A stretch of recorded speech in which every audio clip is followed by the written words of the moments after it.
Hurrdat Sports presents the Damon Benning Show with Ravi Lulla. Kyle McCord in the shotgun. Train him in the backfield with him. McCord spins, looks to throw. He heaves this one deep down the middle of the field. Marvin Harrison tracks, and he's got it at the 25 of the Hilltoppers. And Harrison's going to take it to the house for a long-distance touchdown through the air. The high school teammates hook up on a 75-yard pass play. Kyle McCord to Marvin Harrison, 20-10, Ohio State. And 6, Daniels. Long snap count here. He will get the football. He will look middle. Then he will launch it towards the end zone right side. Malik Neighbors over the shoulder catch. Touchdown. Fighting Tigers. 33-yard strike. Second score of the day for Neighbors. Buffs down by 8. Shador steps into the pocket. Flushed to the near side. Rifles it downfield. Jimmy Hart Jr. at the 14. Eludes a man to the end zone. Touchdown. Touchdown, Colorado. Hawk the horn. Jimmy found the end zone. And we're 2 points away from a tie game with 36 seconds remaining. Harvard to pass. He's got his man. Touchdown. It's Fedoni for the second straight week. First collegiate start. Harvard's got it right side. Harvard, touchdown. What a night.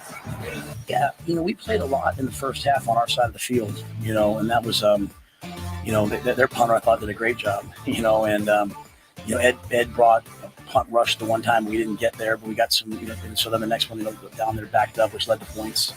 I thought that was a pivotal drive, and I thought the 90-yard scoring drive, obviously, to take it 90 yards and just kind of be ball control. Those were 2 good drives for us that were pivotal in the game. Here we go on another great week of the Damon Benning Show with Ravi Lulla, a jam-packed football Monday. Doesn't quite have the same ring as Football Friday, but maybe more football. maybe more appropriate. We got more to get to. My voice sucks, so bear with me. Well, listen, it's a busy season for you. Busy season. You got your day gig, right? Yeah. And we got coaching, which I saw you getting after some people on the sideline. Friday? Yeah. Did I really? So honest, there was one where I don't even remember who it was. There was a punt, and somebody grabbed a punt that they should have just ran away from. Oh yeah. And I was like, yeah. And it was like right in front of you. Yeah, and I'm our punt return guy. So full disclosure, like we had to talk through that as like a I can tell you this. I think how the sausage is made. We had to process through that as a staff, because I said what I said. I said, "What are you thinking?" Yeah. Can't remember. That's about the gist of it, right? I think you literally said, "What are you doing?" And he kind of gave me the nod, and I let it ride. Yeah. But then he got over to Coach Lamanji, and it was another conversation. Yeah. And then he got over to his DB coach, and it was another conversation. And that was on the heels of us kind of walking him through crack replacing all night, right? Because that's what Millard North wanted to do. They wanted to crack and have him fit in the run game. And so I think he was a little frustrated. Sure. And did not receive that very well. So we had to nip that in the bud immediately. And he's an amazing kid. Yeah. So it wasn't as hard, but we were like bracing ourselves. We were kind of, okay, this is the direction that we're going to take in the morning. We're going to let, cooler heads prevail. But we're not one of those staffs, thank the Lord. Like, we don't let that stuff fester. Sure. Yeah. You just, and I think that's why our culture, what it is what right? we're just not, I don't care who you are. Yeah. You sit your ass down, right? Like, yeah. I'm dead. Listen, I'm dead dog serious. Like, you will go sit down, but we'll own what we have to own too. Like, we're not going to try to pull the power play. So it's all about it's relationship building. Sure. I just told that to one of our. If the kid trusts you, yeah, even if you don't approach you can come at me raw, right? Like, if I know you care about me, right? I've told you, right? Yeah. Like, because you'll say some things to me sometimes. I'm like, hey man, who are you talking to? But I know, right? Yeah. Like it's cool. You know, it comes from a place of caring, right? Yeah. I was fully expected for you to somehow rehash Jeff Sims today, and I was like, you know what? I'm here for it. Well, listen, and I'm sure we'll get to it, right? Because it's the quarterback position, I do think, right? I do think people didn't understand the context of how last week went. Yes. Yeah, I'm not an advocate of one or the other. I'm an advocate of what I think the coaches are thinking. And to this day, like right now at this minute, I still think they're thinking it. What? You're like, oh shoot, curveball. If you tell me, okay, so lay that out for me one more time. So if you think they're still thinking, I think they trust the process and the development, and I think, but that can be true of both Jeff Sims and Heinrich Haarberg. Yeah, right? now it's, but two things can be true at once, right? Too, Yeah, right. So I'm curious. I mean, let's just jump into the quarterback. No, let's not. Let's not. Why not? Because I was enjoying the weekend talk. All right. So Westside, at least you're wearing the right gear today. What? Because you're mad I was wearing Central gear the other day? No, I like Central. Yes. It just was weird on a game day where you had the chance to support your buddy. You went full-fledged Metro. So you didn't even go Millard North. But if there is another, I take that. So back. It's close between North and Central. I went neutral because you're my dude. Obviously, got West Side. I got my buddy over on Millard North, and I'm a Millard North guy. So by the way, he's great. I love Jermaine. Jermaine's a terrific dude. He and I talk and I hope it doesn't make people mad. That I talk to other people from other staffs, because even yesterday, if it makes them mad, they're childish. Even yesterday, I gave Hoskinson a hug. He and I talked for 15 minutes, and it's a really good secret. And I love his kids too. Yeah. So, he's got a couple. That youth game yesterday. I said Little League. It's not Little League. That youth game. Yeah. We'll have several players at the high school level in a couple years that will be being recruited. Yeah. Yes. What age group is that? So that was 8th grade. So that's Micah's. Yeah. Yeah. Okay. Very high caliber. Yeah. Shoot, he's had one guy. First of all, it's good to see his son playing. So I like seeing Sam out there, but Hoskinson. But he's got one player that I've been a fan of since he's been like 8, 7. No, I'm dead serious. This little dude, and he's not little anymore, but this kid is a menace. He's like an absolute menace. So you're just out here like scouting elementary kids? No, so it's not for me. Listen, no. They're Elkhorn through and through. Like I don't care where kids go to school. Yeah. But I root for this dude. Like he is an absolute terror. Yeah. And they kind of moved him. He used to play middle. Listen, this is crazy. Okay. He reminds me a little bit of Caleb because when he was young, like this guy hits anything that moves. Yeah. Right. But he played in the middle. Yeah. And so I'm sure it's for the same reasons, right? You don't want to be able to run away from him. You don't want to put him on a side. Right. Where you can avoid him. So, Caleb played linebacker his whole youth career, which is, smart dad, right? He's going to grow up to be a linebacker. But anyway, Eichmeyer, he's just a terror. Yeah. And I'm watching him yesterday and whatever. There's a lot of his guys, so I'm giving hugs and I'm dapping him up after. And I asked him, I told Micah, we were sitting in the car going home. I said, hey man, I hope that doesn't, are you cool with that? He's like, no, I know you're Mr. Kid friendly, Mr. Kid friendly. I said, yeah. I said, sometimes it bothers other people. Caleb. Oh, really? Oh, yeah. Well, it's a little different in high school too, I feel like. Oh, yeah. It gets a little more serious in terms of. So when I'm talking to Coach Chavez, Coach Petito, yeah, I just, because those guys kind of brought me into the fold, Yeah. And so that's just respect. Well, and they've been especially Petito, he's been doing it forever. Yeah. Right. You don't do that job for that long without caring about kids. So and 98% of the time, I get along, I haven't burned too many bridges. I was telling somebody the other day, and obviously Millard North's struggling right now, even though they've got some talent. I was talking to your SRO at the game. Oh, Kilgore? Yeah. He is terrific. I talked to him for most of the first half. So full disclosure. Yeah. I'll go up to West Side just to see him. Yeah. I won't talk to anybody else in that building. I mean, the occasional student, but that he is. And that's funny because your wife works in the building. Yeah, Team Kilgore. He's sensational. No, terrific. And so that's really that's why I love OPD so much, because most of those guys, a lot of them are my friends, right? That went to school that turned out to be law enforcement. Yeah. But a lot of those guys I met in buildings. Sure. Yeah. Like as the resource officers. Yeah. So, the Bonhams, the Martina, there's just been some great SROs in buildings. Yeah. And sometimes they set your school's culture a little bit, Oh, sure. or they reflect it. And Yeah. Kilgore's a stud. Well, our guy Jermaine's OPD now too. Is that going to be so? You didn't know that? So here's the funny thing. Yeah. Coach Petito said, well, he's all grown up now. He's getting a job in the real world. And yeah. But he never said what. Yeah. He finished academy a couple months ago. Oh, man. So he's out and doing it. Good people. Yeah. Yeah. So I'm talking with, I'm hanging out with Kilgore at the game or whatever. And, he fell out of a plane? Yeah, that's what he told me. Yeah, that dude should be 3 inches taller. That's what he said, 1.5 inches, but yeah. Hey, that's incredible.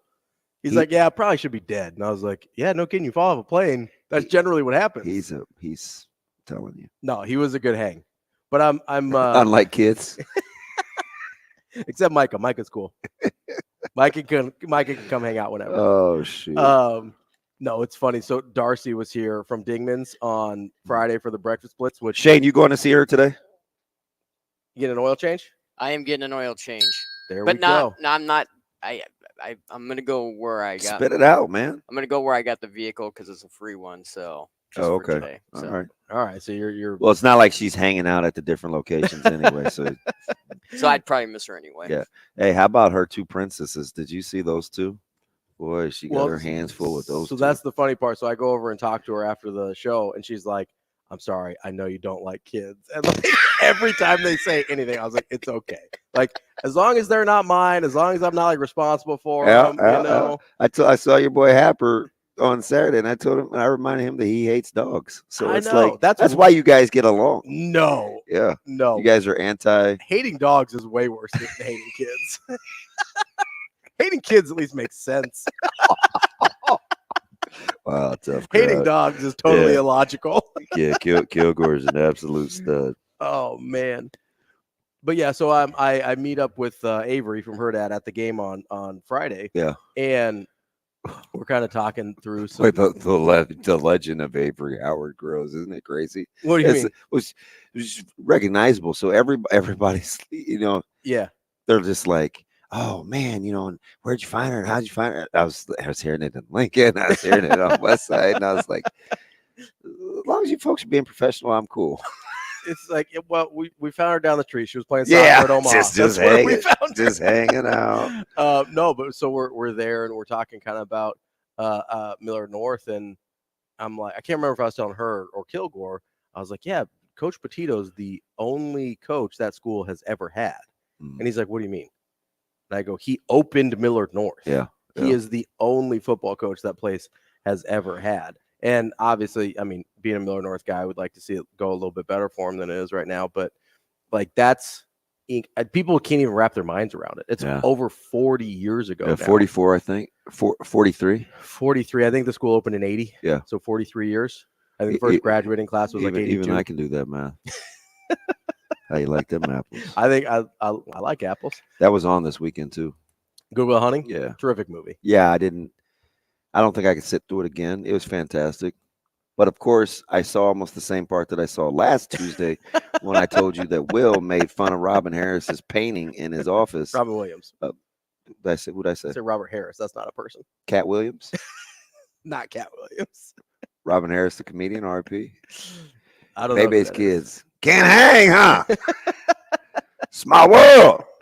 Well, where's Baby? Yeah, so I mean, it's just the relationship building thing, because that's kind of how this started. Yeah. Ultimately, when we get to talking quarterbacks, is going to be what this is about with Nebraska against La Tech. You don't get what you got from Harburg or Sims practicing, or Anthony Grant's reemergence, or Fedoni's patience, Mm-hmm. or give me another Tommy Hill. Or Bayer. 100% without Yeah. relationships. Oh, without a doubt. And you can coach and talk a certain way through stressful situations if you have the you relationship. have good relationships. Well, I mean, here's a terrific example. We're what, a week into the show, right? Yeah. When we first started, Nebraska just lost to Minnesota. You got back at like 3:00 in the morning. I was here until like midnight. Mhm. And so I'm sitting here just staring at my computer, trying to prep or whatever. And you come in and you're like, hey, I'm going to need a little more out of you than kind of what you're showing right now. God, you remember that? Oh, 100%. And I go, we didn't really say anything at the time. yeah, I'm just like, okay. And I'm sitting there kind of trying to figure out what you mean. Mm-hmm. But I think I probably said something again before the show started. You did. Yeah. You said something a couple times. And I'm sitting there, and had that come that way from someone else, we probably would have had a problem. Right? That's awesome. Like we just would have. Right? But I trust that you were coming from a place of like, hey, this is what's going to make us different. Yeah, it's encouragement, right? Yeah. I was like, this is what we do. Yeah. Right. You were in coach mode. Yeah. You were in like, hey, tough love mode. And I was in like, hey, I'll turn it on when the mics come on mode. Yeah. I was like, I remember that. Yeah. So that was really only like 6 minutes of total time. Yes. Yeah. It was. Like, and it was a long time ago. I'm not sure why you committed that to memory. That's interesting. I remember almost everything.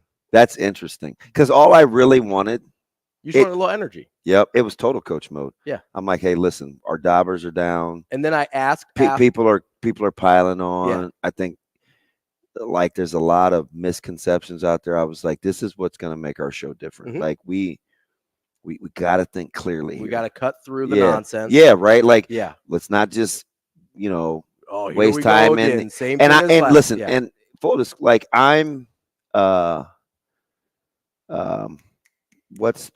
assuming, based on your body language. Yes. Yeah. Because normally you say the same thing every time I come in the show, right? But just that day, it was like, head down. I'm like, no. I said, well, anyway, we're not dealing with this.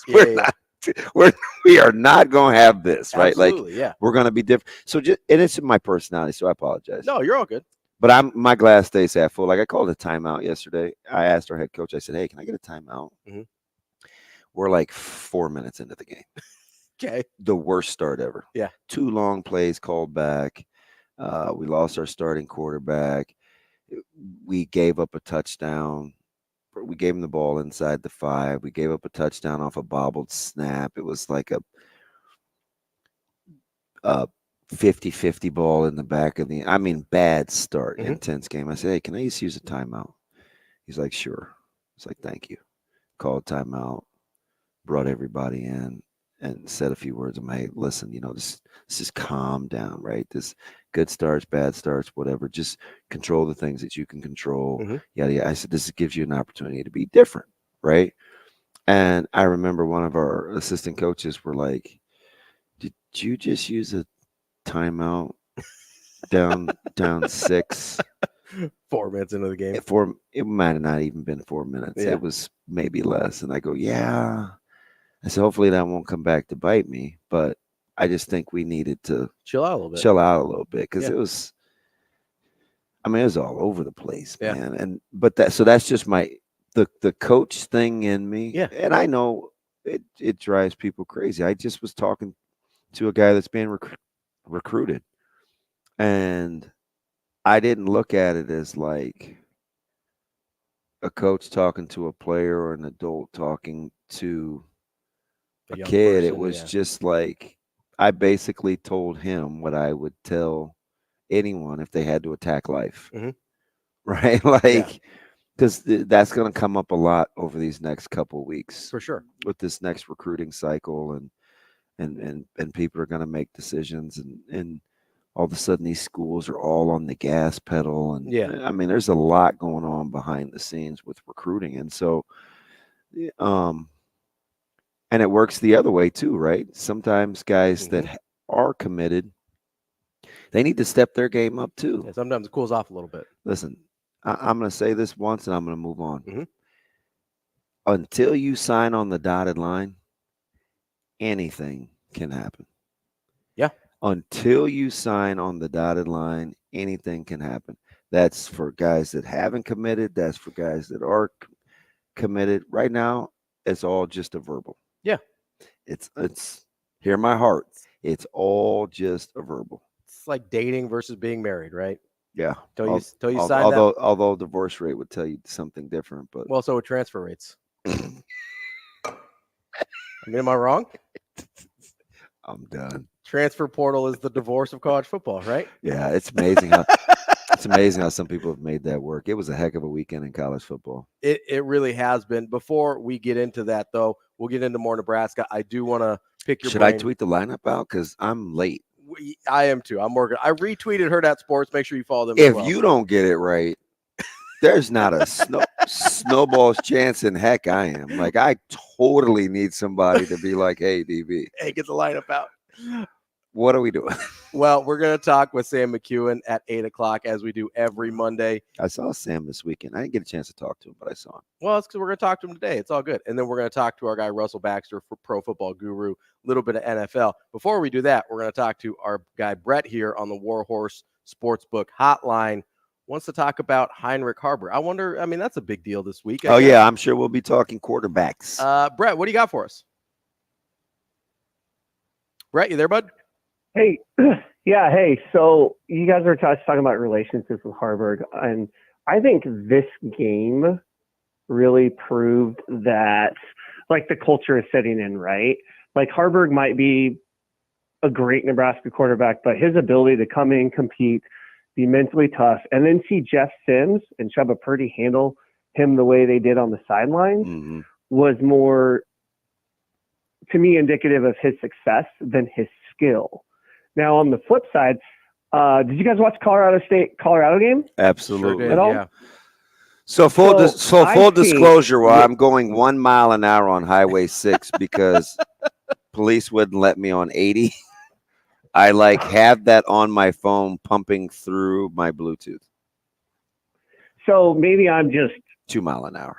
a dummy and don't know football very well, but to me, if with Haarberg or Sims, I feel like that right now with who Nebraska has, Colorado State kind of shown what maybe Nebraska could do. One hot read, dump it to the tailback, and that might open up some run game or whatever else. But that to me was interesting to see Colorado State do that. And then me thinking about, wow, look at Nebraska's skill set in space, look at our quarterbacks. That might be something good. And then also, so how's that silent commit from Caleb to Nebraska? How'd that go for you on Saturday game? I keep hearing that, man. So about 7 of these schools that called the other day, they haven't heard that. I keep hearing that silent commit thing. Somebody's got to help me out, man. Send me a memo. And, hey, then the last thing is, Ravi, the best. Oh, shit. Brett, I don't know if you know this. Until about a month ago, a lot of people in Nebraska didn't think Caleb was very good. Yeah, well, hey, Ravi, the best player to ever come out of Miller North was Jake Galusha. He knocked me in the shot roll about 3 years in a row at North. Zero. Argument from me. I know about Jake Galusha. Arguably one of my favorites. God, he was unreal. We'll get to more Benning and Lulla coming up next. We'll be right back in 5 minutes.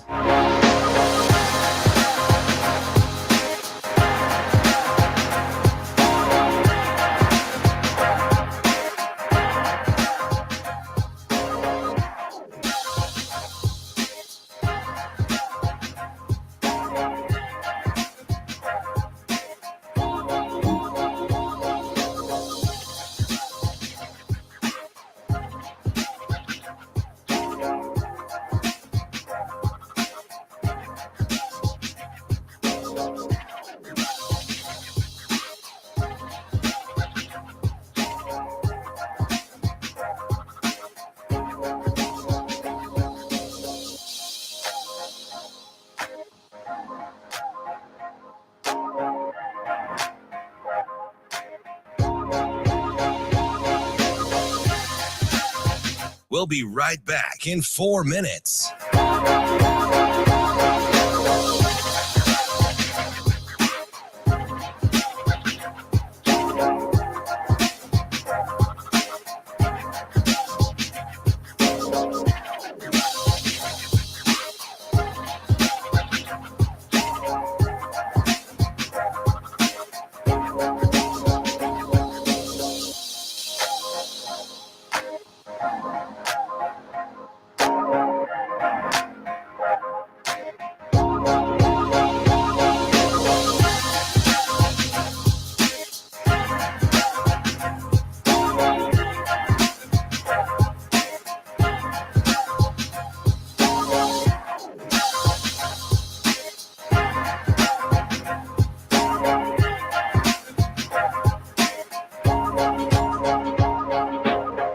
We'll be right back in 3 minutes.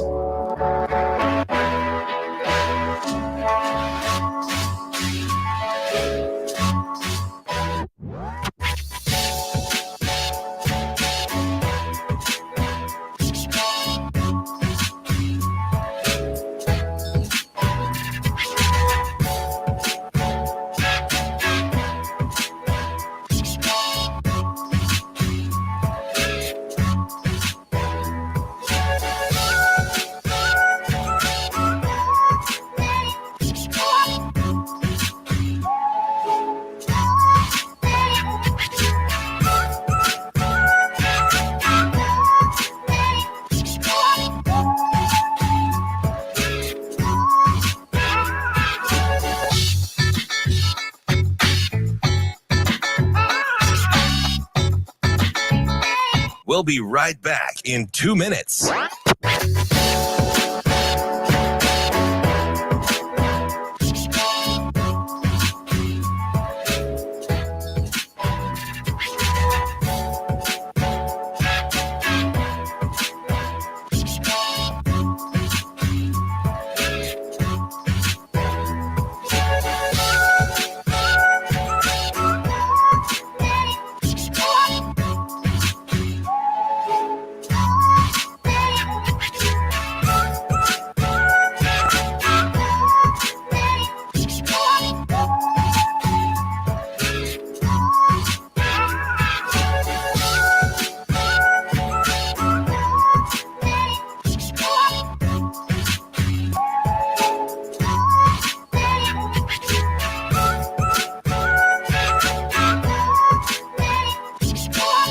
We'll be right back in 1 minute.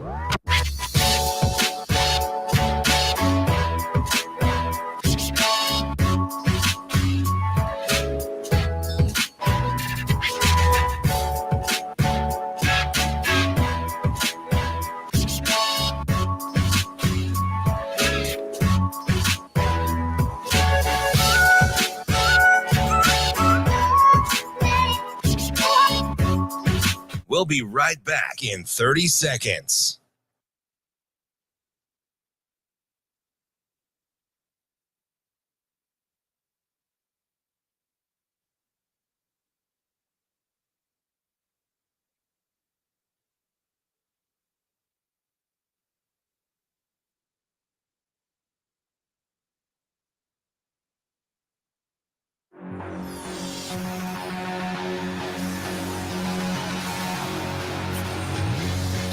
Hurrdat Sports presents the Damon Benning Show with Ravi Lulla. Yeah, I think he practiced well on Tuesday, and then practiced well on Wednesday.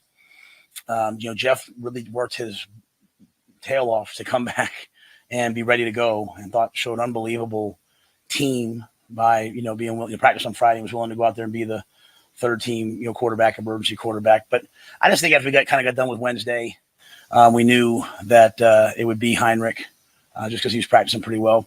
And then we got in the game, and Northern Illinois completely changed. They did some things just for Heinrich. I mean, they ran up the field, and so they really tried to take away the zone read game for us. They really tried to take away the counter game. Some of the things that we're pretty good at, they took away. So I thought Sat and Donnie made some really good adjustments on the sidelines and found some formations that were good for us, and we were able to run the ball at the end.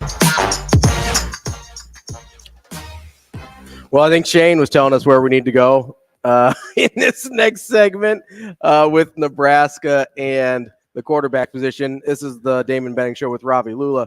We talked a lot about just kind of the weekend in general, a lot of high school football in that first segment, but obviously Nebraska gets the first win of the Matt Rule era, makes people calm down a little bit, take a deep breath. Out of breath, Brian. I need everybody to calm down. Is he a big Aaron Rodgers guy?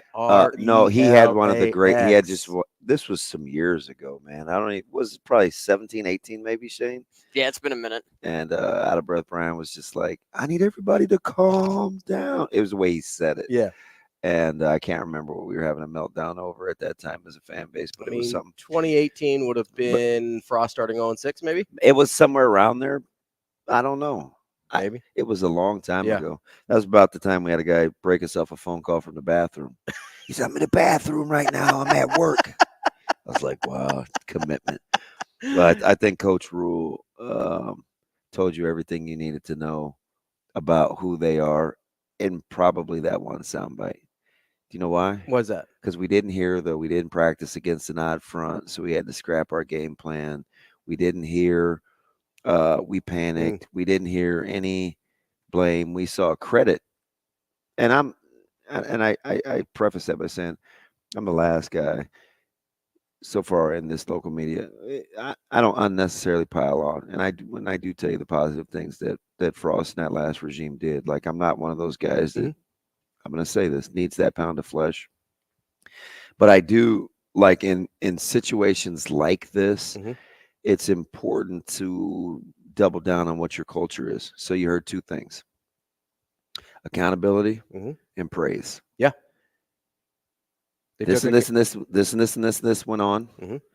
Shout out to this guy and this guy for blank, because he told you last week, and we rolled our eyes, that he felt like Sat was kind of rounding into form in terms of understanding who this offense wanted to be. Sure. Right? Well, and then it gets more challenging because then you put in a different quarterback, right? And which is why I told you on Friday and Thursday, I said, this is going to sound crazy, but I hope the quarterback, I hope it doesn't look a lot different, because that lets me know that they want to play the same way. Like their identity is coming. And so it looks a little different in how it's executed, right? Because Harburg is a different player than Sims. But not really. Well, I think stylistically he's a little different. Like they're both running quarterbacks, but I don't think Harburg has. He's not as dynamic. Yeah.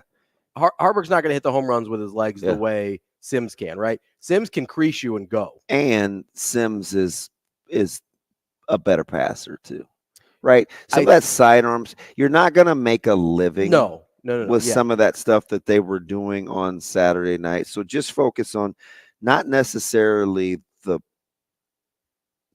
micro and the player, but the macro in terms of how they're trying to skin the cat. Right. Yeah, kind of the concepts they're putting out there. Yes, things indeed. like that. I thought it was a pretty similar game plan from that standpoint. I'm with you. I think they probably went, I don't know if they would have gone as QB run heavy with Sims, but it was the same types of plays. Oh, no. Au contraire, mon frère. I don't even know what language that is. I just know. That's French. Is it? Okay. Yeah. So, je m'appelle. Yeah. 1, 2, 3, 4, 5, 6. I am not bilingual. I just remember French. A little bit of French class? Yes. I don't know. Remember, we were whining a ton. Yeah. Old DB included about so much quarterback run game. Well, I was against Minnesota. I wasn't. Yes, you were. No, I wanted. No, I know. I'm about to listen. I'm about the only person. I'm gonna give you your flowers. I really am, because this young man said, doubling down on what Coach Rule said, is he one of 11? Like last time I checked, you want to use all 11 guys. You want to carry the ball, you can carry the ball. I mean, he's a ball carrier, right? And this gentleman next to me, I use that term loosely. It's only because I love the block lettering, and everybody said it looked like Indiana. I think that is so sweet. That's my favorite one. That is so sweet. Yeah. I'm with you on that. So nice quarter zip or full zip. But I say that to say, like you said, if Crouch can run it X amount of times, why can't Sims? Yeah. He's bigger and stronger. You've been on this hill from the jump. Even me, I say even like I'm special. I'm not. Well, depends on how you look at the word. We'll see what my IQ is lately. may qualify for a 504. I don't know. You educators know what I mean there. I don't know if I'd be on an individual plan, but I probably would need a 504. I had one. Certain benchmarks. I had one for the diabetes you have to have. Really? Yeah, to make sure you're taken care of. Okay. Yeah, I'm a total 504 guy. Yeah. All right, so listen. The quarterback run game was something I was a little up in arms about because – and I understand this. I want running backs to run the ball. Because when running backs run the ball and you have QB run game, it keeps your offensive coordinator sharp. Because if you're always sitting around waiting for your QB to break one, as I've said for years, dynamic quarterback run game can make your offensive coordinator lazy. I mean, you just wait for him to make a play. The best example of this was Taylor Martinez, right? That's when I birthed this whole philosophy. Because you were just waiting for him to crease one for 80, right? Pretty much the entire offense was just waiting for him to break one. I remember I was talking to one of my aces, Jason Hurd. Shout out Any Elite Nutrition. We got into this huge discussion. A couple of football heads too. My buddy Aaron Sim. We used to bring him on the show in my former life. We called him the professor. I mean, smart football guys, right? And they're like, well, correct me if I'm wrong. Explosive plays, basically, this was way before analytics nerds, but analytics nerds were just being birthed. Yeah. Right. I was still arguing about war on message boards and stuff in baseball. No, I'm telling you this. And these dudes are my buddies today, right? This is like 05. Yeah. Okay. No, 04, 05. I was a big VORP guy. And so, oh, God. So I'm like, hey, listen, I get it. You want chunk plays from the QB run game. I said, but if they aren't designed QBs runs or they're just because he made a play, like you're not going to make a living off what he did against Wisconsin in the Big 12 championship game or Big 10 championship game. No. Right. It's dynamic. Just like Crouch couldn't make a living versus what he did against Iowa, even though incredible play. It was an incredible play. Yeah. The improv and he'll bail us out. You just can't hang your hat on that, right? No, so you have to have a plan, and then the improv is the bonus. Yeah. Right? Yeah. That's kind of, honestly, one of the things I'm most impressed about with Andy Reid with Patrick Mahomes, because you could get real lazy with Patrick Mahomes. Oh, for sure. You could get real. But you know what? I think they kind of did, which is why Bieniemy, maybe he's a bad interview, I don't know, which is why Bieniemy, I think, couldn't get the run that he wanted early. Because people equated him with Mahomes. Oh, that's Mahomes. Yeah. Oh, I could do that with Mahomes. It's like, no, you couldn't. Not everybody can. He's got Andy Reid. Do you see that? Well, Andy Reid is a fair maybe criticism of Bieniemy. I understand. How much is it Andy Reid? How much is it Bieniemy? Because the most amazing thing that Andy Reid ever did was turn Michael Vick into the guy we all thought he could be. Yeah. So that's his best coaching job. So let me just. Again, but to land the plane. Hopefully, this is one of the reasons why you like listening to the show. Just different kind of insights, right? So while you're hounding on me about that, about QB run game, yep. In my heart of hearts, I know that I've told people privately that one of the guys that I'm watching the most close, and I think I maybe admitted this out loud a couple weeks ago, is Coach Satterfield. Not because he's anything other than his track record says to me, this may take some time. Sure. And he's probably the most different of all the coaching personalities. Ooh, yeah, probably. When you listen to him, he seems different. Right? Yeah. Very perceptive. Air dap high five. I probably wouldn't have been able to verbalize that, but now that you say it. I told people, I was like, that's the guy that I'm watching the most close. But do you know why in part? Why? Because I didn't love the quarterback situation like some other people did from afar. So I felt like he had his work cut out. And he's done some work. We have no idea. We don't know yet. Well, I tell you, we'll get into it some more, but you held your ground. I did. I love QB run game. And apparently Eric Crouch does too. I was air dapping him from the press box Saturday. More Benning and Lulla coming up next. We will be back in 4 minutes.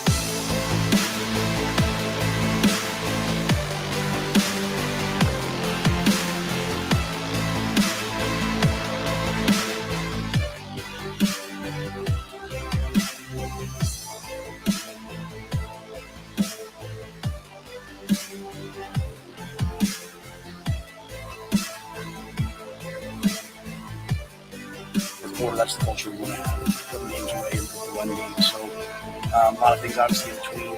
A couple guys go down with injuries. Amir went down. Sam McEwen. Really proud of the way that the team's fit together. I think we've gotten better each week, and certainly wasn't perfect tonight, but a lot of really good things. Probably played like a team, which was really important to me. That first turnover down on the red zone, defense went out there and didn't stop, holding them to a field goal. That's really the culture we want to have. We will be back in 3 minutes. Yards rushing in the fourth quarter, that's the culture we want to have. Putting games away and win games. So a lot of things obviously in between. A couple guys go down with injuries. Amir went down. Cam went down. Here is the...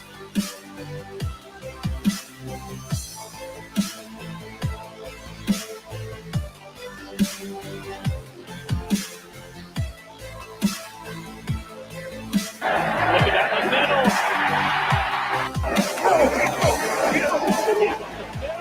Touchdown, Nebraska. Gabe Irvin, his first touchdown of the season.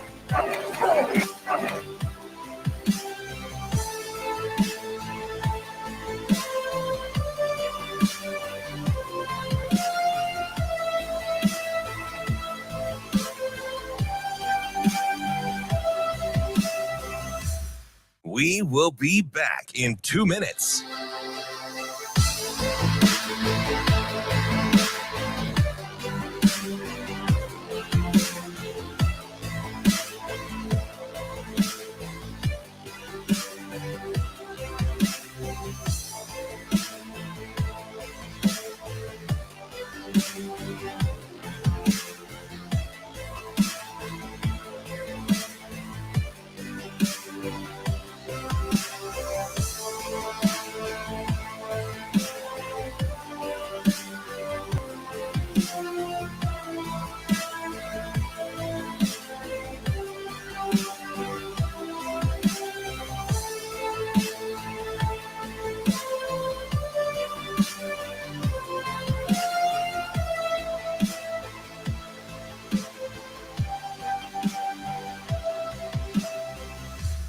We will be back in 1 minute.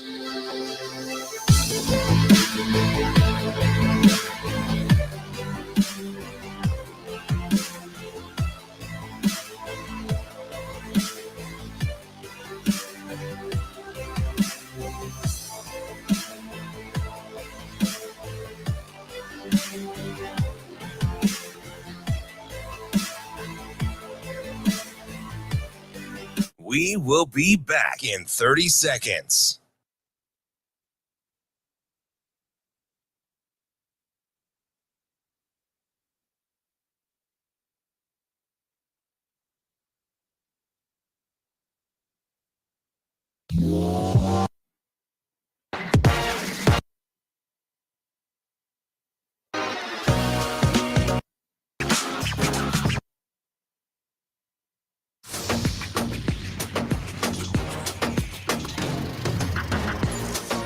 Hurrdat Sports presents The Damon Benning Show with Ravi Lulla. Give up the middle. Touchdown, Nebraska.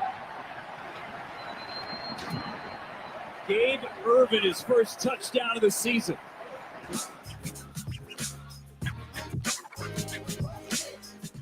Wrapping up hour number 1 here. Already?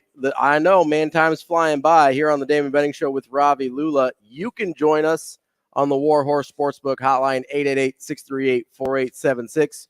We're live from the Hurrdat Sports Bar and Grill, the H&H Chevrolet studio. And it's you can also hit us up on email, thedbshow@hurrdatsports.com. We keep an eye on that one, so if you want to send us an email, go ahead and hit us up there. And I imagine we'll have some feedback as we get kind of further into this quarterback conversation here. Because, is that what we're doing? I mean, it needs to be talked about, right? It's a big deal. Was it Bruno Mars and I Can Buy You Flowers? Yep, that was Is it Bruno Bruno? Mars. Yeah. I'm kind of more of a gorilla guy. I don't love Bruno Mars. It's fine. If you ever leave me, baby. Collide. It's a song. Leave the morphine. Oh, that's a good one. I like that song. Yeah. That's a good one. I like, I'm a sap. You like sappy songs? Yeah. So I'm kind of mad at you. Okay. But I'm not really. What'd I do this time? Because you're harping on this QB run game and the turnover thing. Yeah. And I was trying to explain to you what I felt like the coaches were saying. Okay. And you and my man, Jeff Saturday. It's not really Jeff Saturday. Just Saturday. A couple guys. We should just call him Jeff from now on. No, my name is Jeff. Again, that's a movie reference. I don't know. Like you get like just big on the wait and pick a different guy. And I said, full disclosure, if you ask me personally, yeah, I probably would have put Harburg in for a series against Colorado. Yeah, or two or whatever, right? Just to let Sims chill out a little bit. It seemed like he was shook a little by what was happening. So this is what Nebraska has to navigate. Yeah. And since you're like Norm Chow of the quarterback world right now, Nebraska has to navigate. I don't think you get the sense H2 is going to win you a game. You have to navigate not losing a game. Yeah, I think that's right. So do you know what I think you see? You know what I think you see happen now? You see Harburg against Louisiana Tech? No, okay. I don't. I think if Sims is healthy, Sims will be the guy. Okay. And that's just total speculation. Sure. This isn't like I have zero. We have no idea how healthy Sims is. And that's where it starts, right? How healthy is Sims? I think you could see Sims get ran into the ground. Because you feel okay about who the backup is. Knowing that you have a capable backup. Yep. Because I don't want to act like that would be like, yeah. I mean, could I convince you that that's going to be like, because this Coach Rule told you Saturday night, and I listened to him close. He said, we're a power, what did he say? Spread power option team. Yeah. I think that's what he. So the packages you saw on Saturday was what I had seen all offseason. Yeah. When you were talking about, hey, it's going to be QB run heavy. We're going to see some option. We're going to see a lot of this. Right. And they opened the game up with 32-38 option, which was a staple for us. And he's a good ball handler. He's not quite a smooth operator yet. Yeah. Maybe with reps he will be, but some of those you just wanted him to get out around or get underneath and be a little more decisive. But what he is he's a punishing runner. The ball handling got better. I asked Sharpie, I said to Greg, I don't know if this was on air or off air. He remembers everything. So like he's fantastic. Our on air breaks are sensational. But so I think I said to Greg, I think it was on. Nope, it was off air. I go, I don't think he's reading these because some of those are keeps. And he either kind of shrugged or whatever. I known him, he probably made a joke and I laughed. So I think it was off air because he keeps me like. By the way, when you guys make jokes during the broadcast, it sure does make it a lot more Dude, enjoyable. it sure does make it a lot more enjoyable to listen to. He's hilarious. Yeah, it's great. Like, I love it. He's a good dude. So, and Ben is funny too, right? Because he's kind of sarcastic. He's he's like King Snark.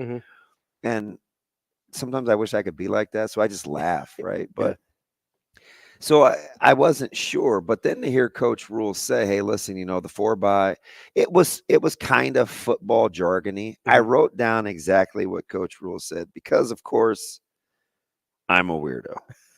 But I wanted to make sure we get it right because it was kind of football heavy. Yeah, when you get a little technical, you want to get it right. He said finding the 4-wide zone read and then the 22 personnel motion with the wing on stretch run lead was fun. A lot of football in there. Yes. Yeah. But the stretch, the lead, like that's outside zone with option principles sprinkled in. It is very hard to defend because one is in your kitchen, like running right down a hallway, 3D style. The other is lateral. You think they're the same because it looks like edge run game, Mm-hmm. but it's not. So they found something. Right. Yeah. And he's telling you, listen, NIU changed some things. You see them smacking people in the open field, and how their ends got to play. They got some Sunday guys over there. Don't kid yourself. Well, and Rule said that last week, right? Like their defensive front genuinely really good. They got some Sunday fellas. Yeah. So for Nebraska to feel their way along offensively, that's absolutely who they're going to be. And I get it, right? I'm not going to say, well, this is NIU or whatever, and I'm not a transitive property guy, but Boston College showed you that they're capable of playing good football. Yeah. The Huskies gave them all they wanted and then some, right? Yeah. Come out with a W. It's a very capable team, a very capable football team. Absolutely. Nebraska's evolution in the run game and the power run game is going to be something else. Yeah, that has to be encouraging, I think, if you're a Nebraska fan, because you saw them, stick with the run game, first and foremost. Didn't bail on it. I think 22 handoffs between everybody else not named the quarterback. I believe that's correct. I need Jamie. You saw them get better in the run game as the game went on. Can you help me real quick? What's that? 14-7. 21. 1. 22. 1. 23. Okay, so 23 runs. I should have been able to do that outside of quarterback. Outside of Hurrdat. Yeah, because they ended up with 44 total rushes for what, like 224? Yes, sir. So do you know that average? 5-1. Sick. It's almost like you looked at the stats. That's filthy. It is. And you count Tommy Hill, the non-run, and everybody was moaning and groaning on the reverse. Yeah. Hey, if Ford doesn't make that play, he may bang his head on the goalpost. Sure. Yeah. That was an unbelievable tackle in the open field.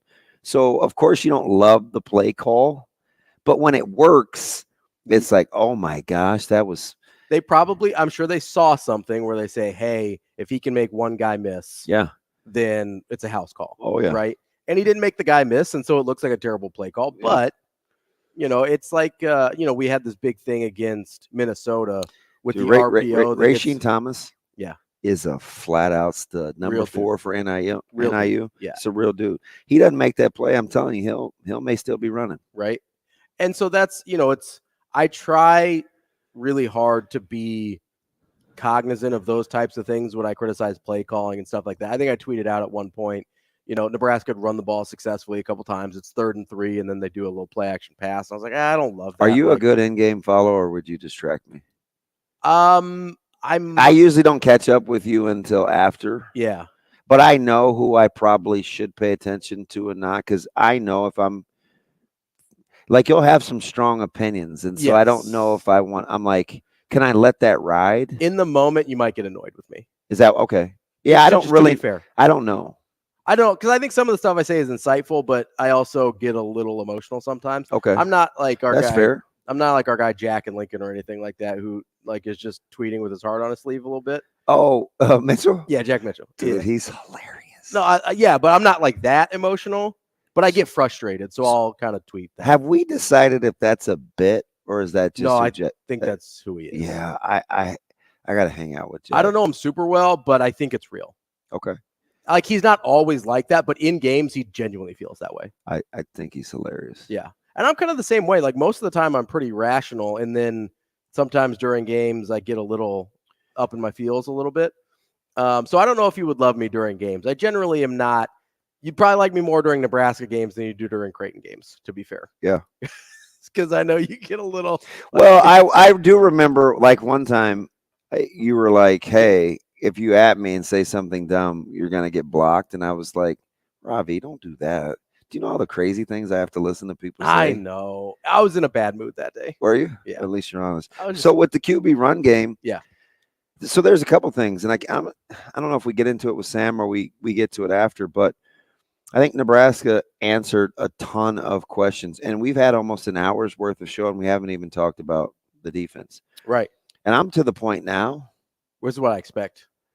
Listen, I'm to the point now, especially with all these. They're not Johnny-come-latelys. There's a couple Johnny-come-latelys. Mm-hmm. Michigan State, Notre Dame. I'm not talking to you, but Like I'm to the point now with in-state recruits. I think I'm gonna need Tony White to stick around. Yeah. Yeah. Like, you know what I mean? Like that has to be part of the deal. In-state recruits, is that code for something? All right. No, it's code for in-state recruits. We'll get to Sam McKewon of the Omaha World-Herald up next on Benning and Lulla.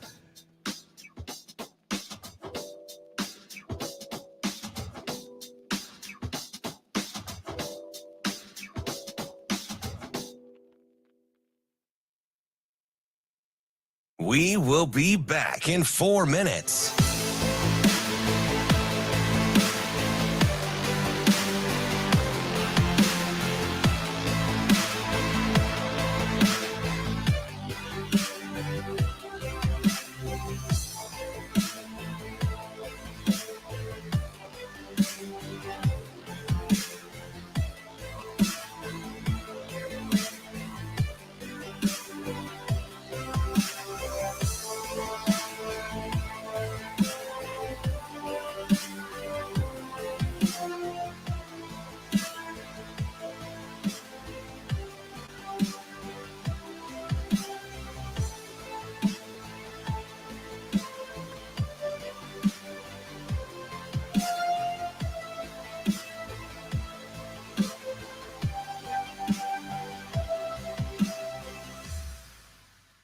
We will be back in 3 minutes.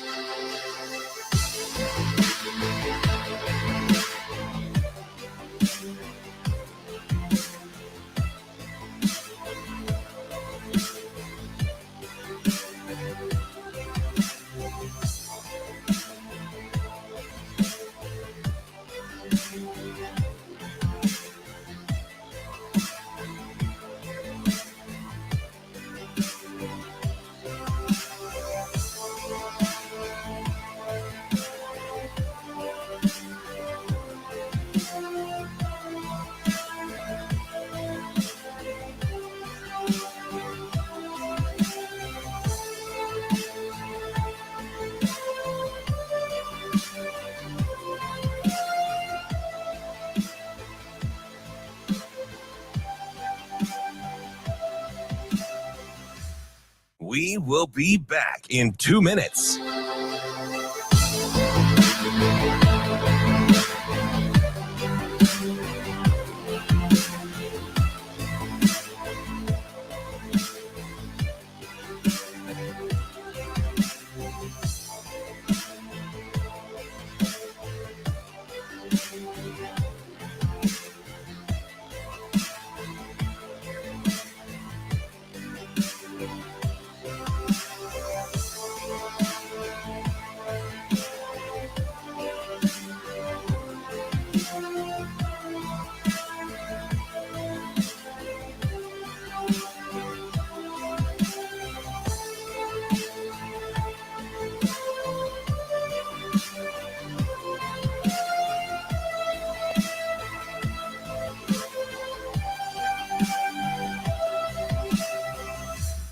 We will be back in 1 minute.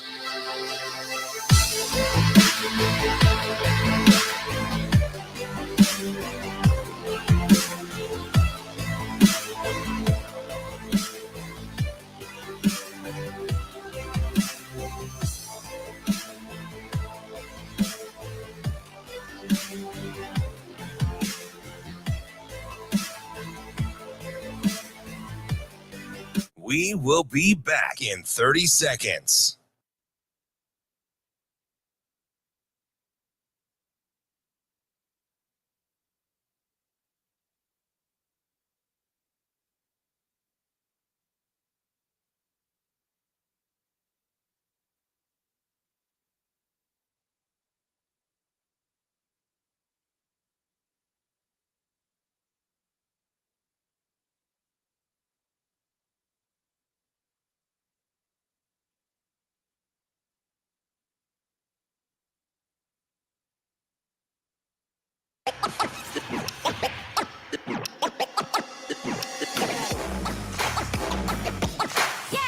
Hurrdat Sports presents the Damon Benning Show with Ravi Lulla. Here is the sports editor for the Omaha World-Herald, Sam McEwen. That's fine. That's fine. That's fine. Sam McEwen. We're gonna throw the ball, and you just stand back there and throw it where you want to go. And that kind of thing. Sam McEwen. Are you guys going? Sure. Now, Sam McEwen. Really proud of the way that the team stood together, and I think that we've gotten better each week. And certainly wasn't perfect tonight, but there were a lot of really good things, and thought they played like a team, which was really important to me. That first turnover down in the red zone, defense going out there and getting the stop, holding them to a field goal. That's really the culture we want to have. And having 96 yards rushing in the fourth quarter, that's the culture we want to have. Putting games away with the run game. So a lot of things obviously in between. Had a couple guys go down with injuries. Ramir went down and Cam went down. Gabe went down at the end, so hopefully they'll all be okay. But a lot of credit to Northern Illinois. I was watching that Florida State-BC game today, seeing BC almost beat Florida State.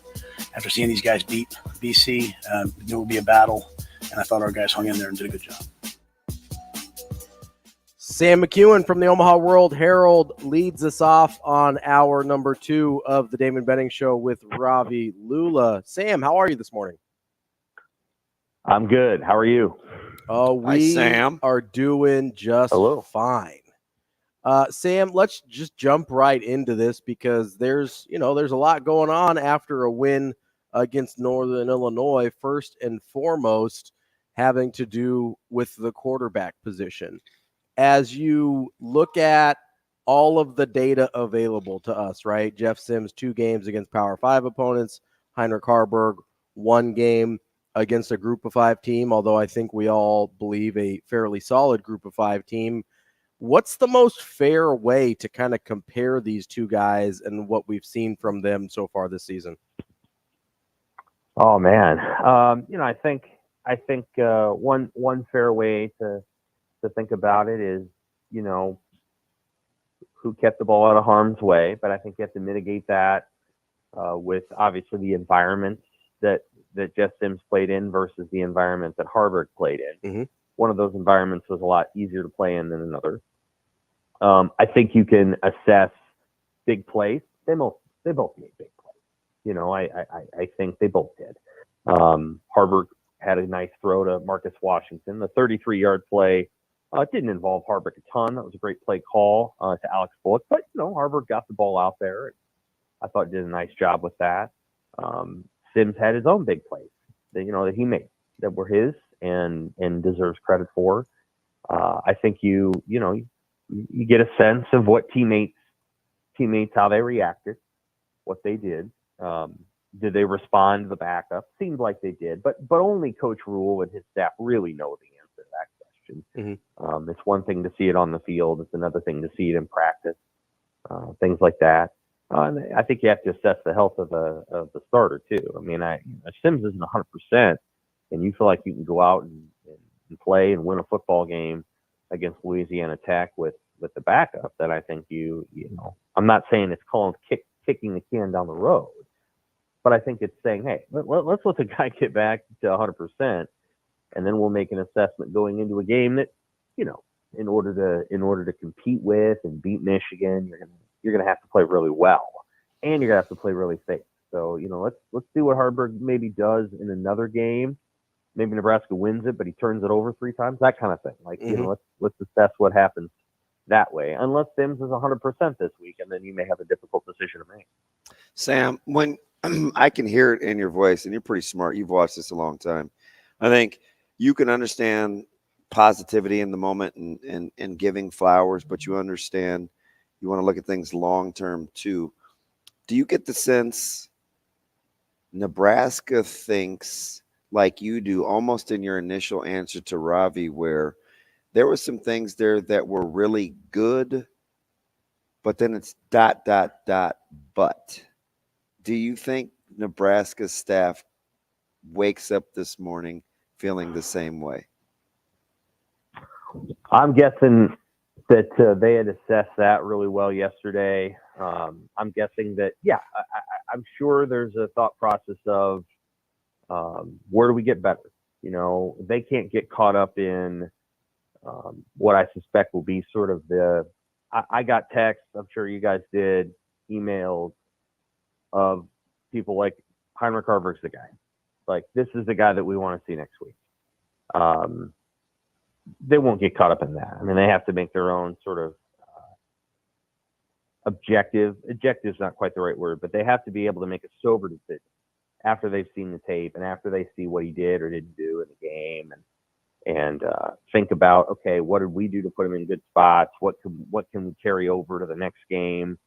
If that interception is caught, in the third quarter, how might that have changed the game? You have to think about those things.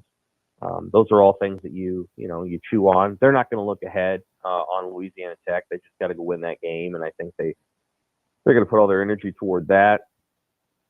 Michigan's trouble enough. You can worry about Michigan in a week.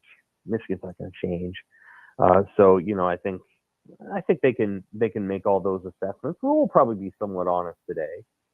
He didn't go over the top with Harburg on Saturday. I think he knows how that's going to come off, and I think he's mindful of what he says out in public. And I think Jeff Sims had a role in helping Harburg get ready for the game. I mean, I thought Sims was very positive on the sideline. And not every starting quarterback who's banged up is that way. Not all of them. He was. And so I think there's, that game probably said a lot about the staff and about Harburg's teammates. It said a lot about Harburg too. There's some things he did well that I had not seen in spring games, and so he deserves credit for that. He did a nice job with some of the quick throws with the screens. He threw those passes confidently, and I thought that looked real nice. And then the ball was, and I'm not trying to be too harsh here on Sims, the ball was not 3 yards off the ground or 2 yards off the ground. I mean, Harburg threw it up so that people could catch the ball. And I think Sam. one of the things with Sims is he's got to get the ball a little bit off the ground, and he's got to just throw it a little higher. And that's probably something people watch. I think Harburg had one pass knocked down, but Sims was having Two. I think issues with Not that I'm counting. Two. There's just the flatness of Sims' arc is to me is something they can work on. I don't think that's a set in stone thing, but I think Harburg, did some things well. I think there's some things he, obviously needs to work on, but he did some things well. Sam, was there a point in that game defensively where you said to yourself, this is more about Nebraska than it is about Northern Illinois? Was there ever that point, or were you thinking to yourself predominantly, man, Northern Illinois isn't very good offensively? There were a couple of people next to me that were like, boy, Northern Illinois is not very good. I think Nebraska controls its own standard of hustle and toughness and aggression, and Nebraska has that irrespective of who they're playing. So the play that I described at the beginning of my story going into Sunday was actually kind of a throwaway play. I mean, I think it was 2nd and 15. And, they threw the ball out in the flat to their best player. And, he made Luke Reimer miss, and there were 6 guys running to the ball. And it was, Singleton and Brown and the corner on that side and Chief Porter. Everybody's running. And it's like, this isn't about Northern Illinois. This is about Nebraska. They run to the ball. They hit. They tackle. Their defensive line. And, and I asked Quentin Newsom in the postgame, I'm like, what's it like to kind of cover with this pass rush? Because he hasn't really had the luxury of this kind of pass rush. And, obviously he gave a pretty bland answer, but like this is a different life for a corner. They're able to, they're not having to cover for 7 sets. And, so I think, I think Nebraska's defense is doing things organically. Northern Illinois made some weird play calls early, 3rd and 5, and you're running you're running a little draw into the teeth of the defense. A defense that's given up virtually nothing in the middle of the field, running the ball. That was an odd call. They did some other things that I think were not great. They dropped some passes. They just flat out dropped them. So they didn't play well, but I think Nebraska rattled them. and I think the crowd probably rattled them because Boston College's crowd isn't like Nebraska's crowd. And so, there's things that Nebraska's defense did that they'll carry over to this week. Michigan will be a unique test, but I would say this: I think Nebraska's defense is up for it. I think they're up for that test. I think they're willing to put it on the line and not be intimidated by anything that Michigan's going to put on the field. And Michigan's pretty good, but they're not going to be intimidated by Michigan. We're talking with Sam McKewon from the Omaha World-Herald. Sam, speaking of that defense a little bit, I'm looking at the snap count sheet and looking at how many different guys are getting in and how many different contributors you have. You've got Cam Lenhart, who comes off 2 sacks against Colorado, only gets 6 snaps this week. Sounds like he got banged up a little bit, but having that level of playmaker all of a sudden removed from the equation, or last week, Ty Robinson obviously doesn't play the first half, and you don't see a drop off. How much different is that from defenses we've seen in the past where it felt like, hey, if they're missing a guy at a key spot, it might be a really big problem? It doesn't seem to have phased this defense basically at all. Not too much, no.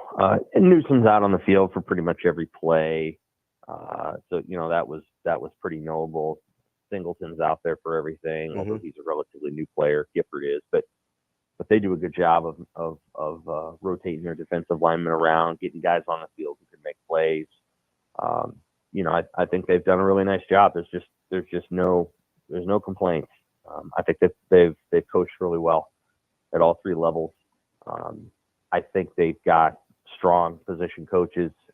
The players are responding to Knighton. Dvorak, I think, is quite a good coach based on the way he's developed some of the players that they have there now and how Luke Reimer hasn't really lost his step. He's still really good. Evan Cooper in the back end has been able to unlock Deshaun Singleton. Singleton's a good player, and I think he's doing some good things. So is Omar Brown. So I think you just credit that side of the ball, the staff, the coordinator. They're working together. I think Tony White deserves a lot of credit because none of these guys are his position coach hires, and yet everybody seems to be functioning together.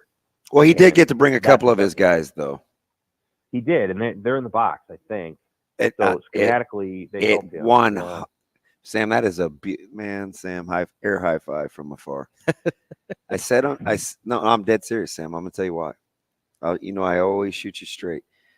I said the level of communication, this is after the Minnesota game, the level of communication and how folks handle, Ravi, did I not say this? You did. Handle themselves on the sidelines between offense and defense is important. The defense seems to be much more on the same page as the offense. A lot of the reasons why, Sam, the communication style between the headsets and the sidelines 100% matters when you have to make on the field adjustments. It totally matters. You saying that he has his guys in the box totally matters. When you're a good giver of information, how you receive it from others when you have to pass it along secondhand is critical. Right? Agreed. Yeah. I think that's helped him a lot because it allows it. In some ways, they're well paid analysts, but it's freed them up a little bit, I think, to kind of coach on the sidelines because he basically has his knowledge base, seeing the overarching worldview. I think on the offensive side of the ball, a lot of those guys are down on the box. I think Josh Martin, the tight ends coach, is up in the box, and that's fine. I think there's, for example, on that same drive where they had the 6 or 7 guys running the ball, on 1st and 15, Nebraska shifts into a blitz based on the guy hadn't even motioned yet. And then the guy motions over, and they had already shifted into the blitz that was going to go right to Rocky Lombardi rolling out to his right. They already knew what he was doing. And it's impressive. Like they when you watch that defense, you see guys kind of moving in and out, and they know where they're going. The offense doesn't know where they're going, and it all sort of fits together. It doesn't mean that they're perfect. There were moments against Colorado, especially late in that game, where, Colorado found a couple of things. That's a good offensive coordinator in Colorado, and he's smart too. And Michigan will find some things too, especially with Jim Harbaugh back. But, man, it's complex, and they do a really good job. And I think that defense can hold up over the course of a year based on the number of guys they're playing and also the defense they're playing. Bob Diaco ran a 3-4 back in 2017, but he was asking players to do some things in space, and they were 273 pounds. And I'm not trying to defend Bob Diaco, because Bob's smart, but he was strange.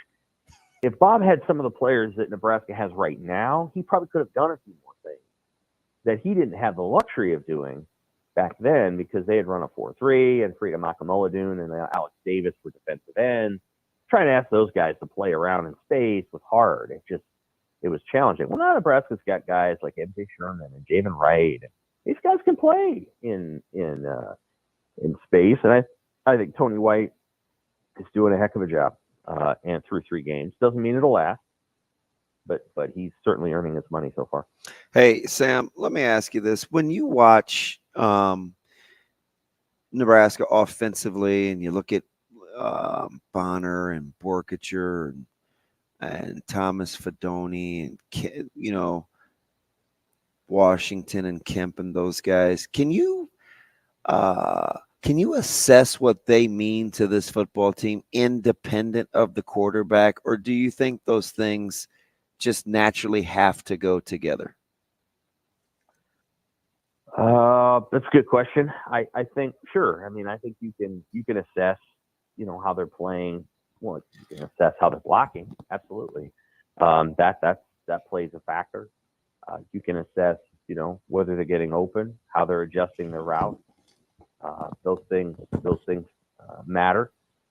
I thought the offense all did a pretty good job of helping Harburg out. Obviously, Harburg's not going to know everything he needs to know, and you can't expect him to in his first start. So I thought they did a nice job of helping them out. I think they made a few plays.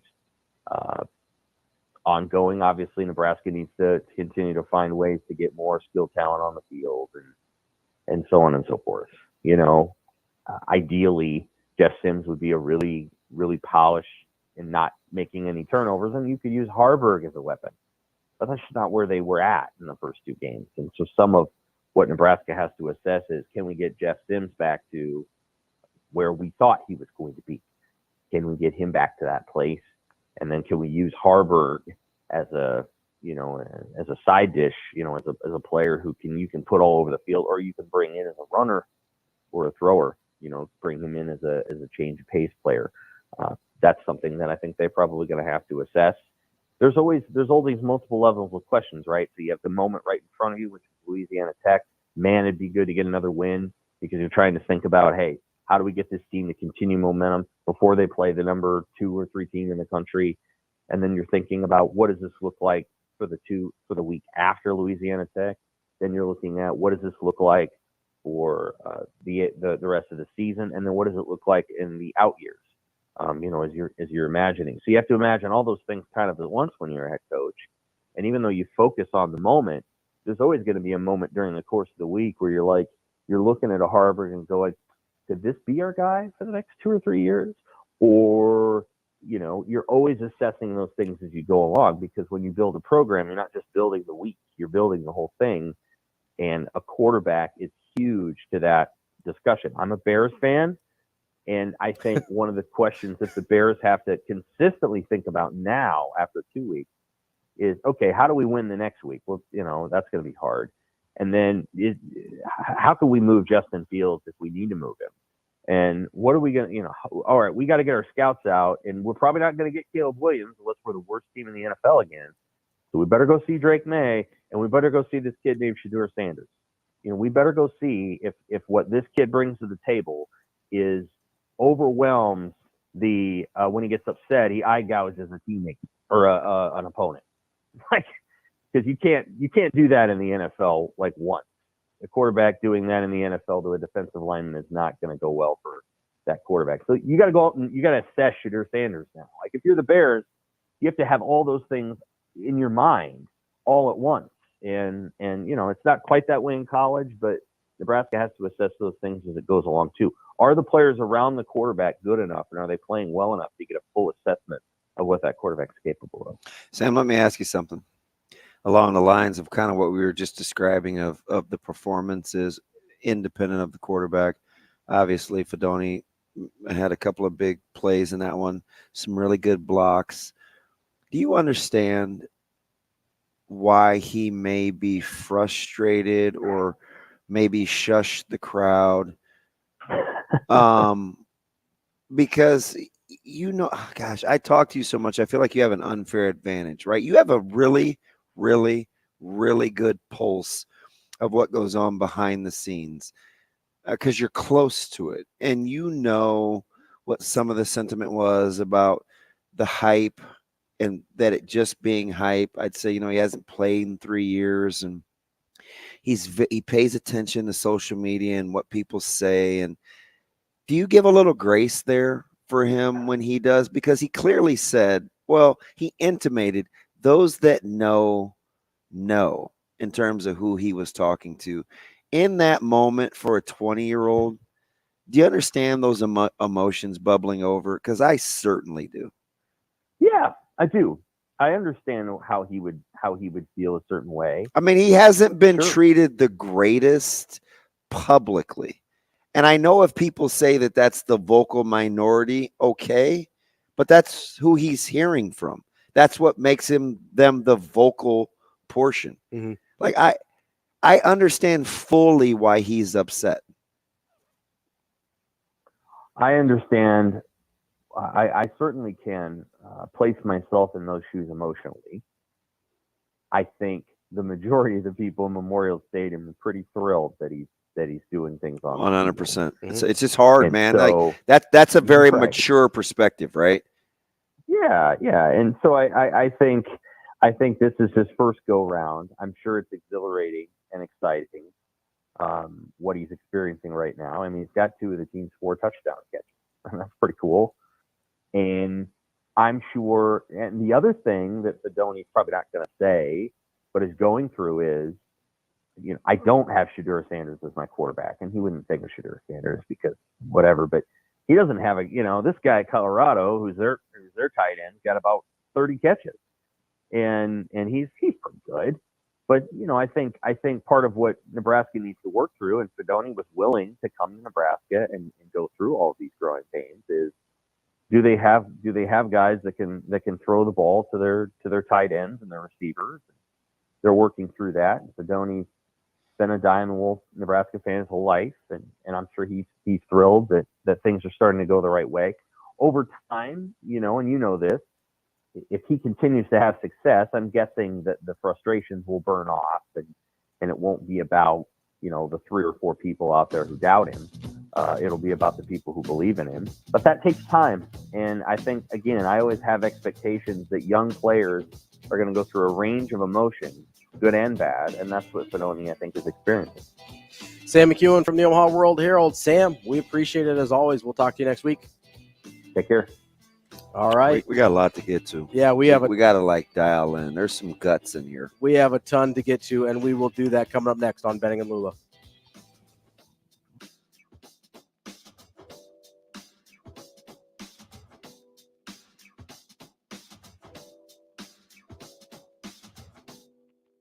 We'll be right back in 5 minutes.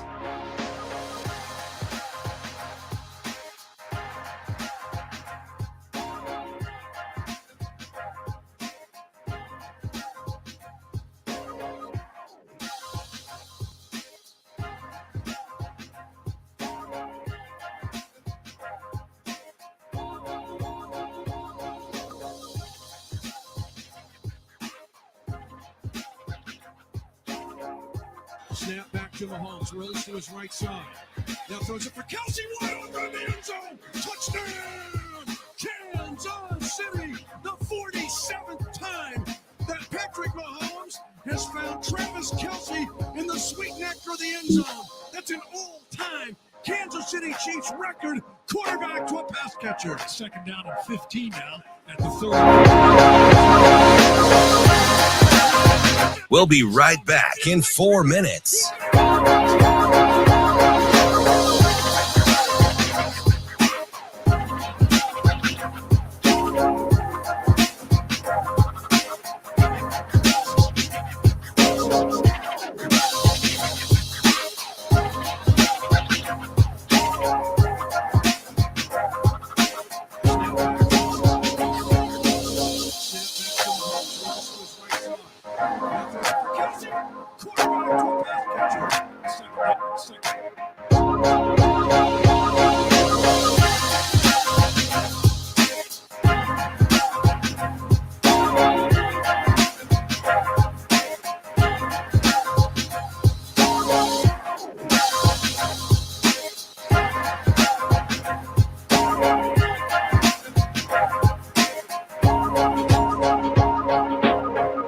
We'll be right back in 3 minutes.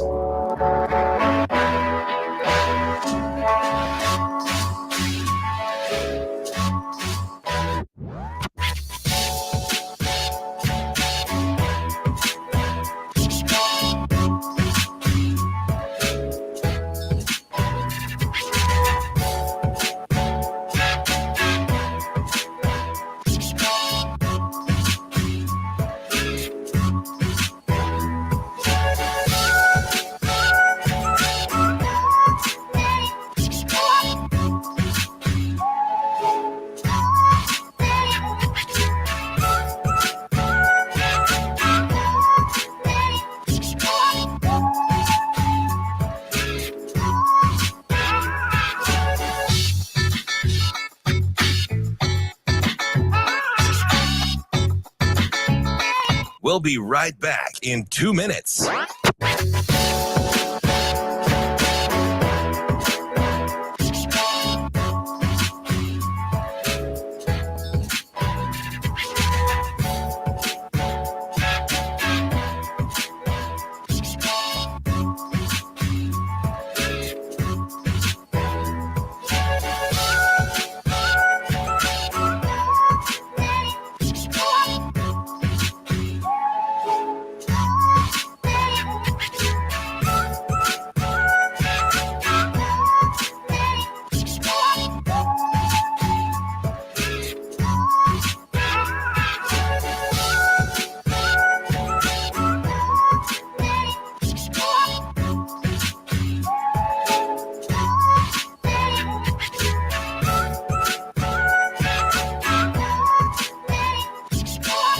We'll be right back in 1 minute.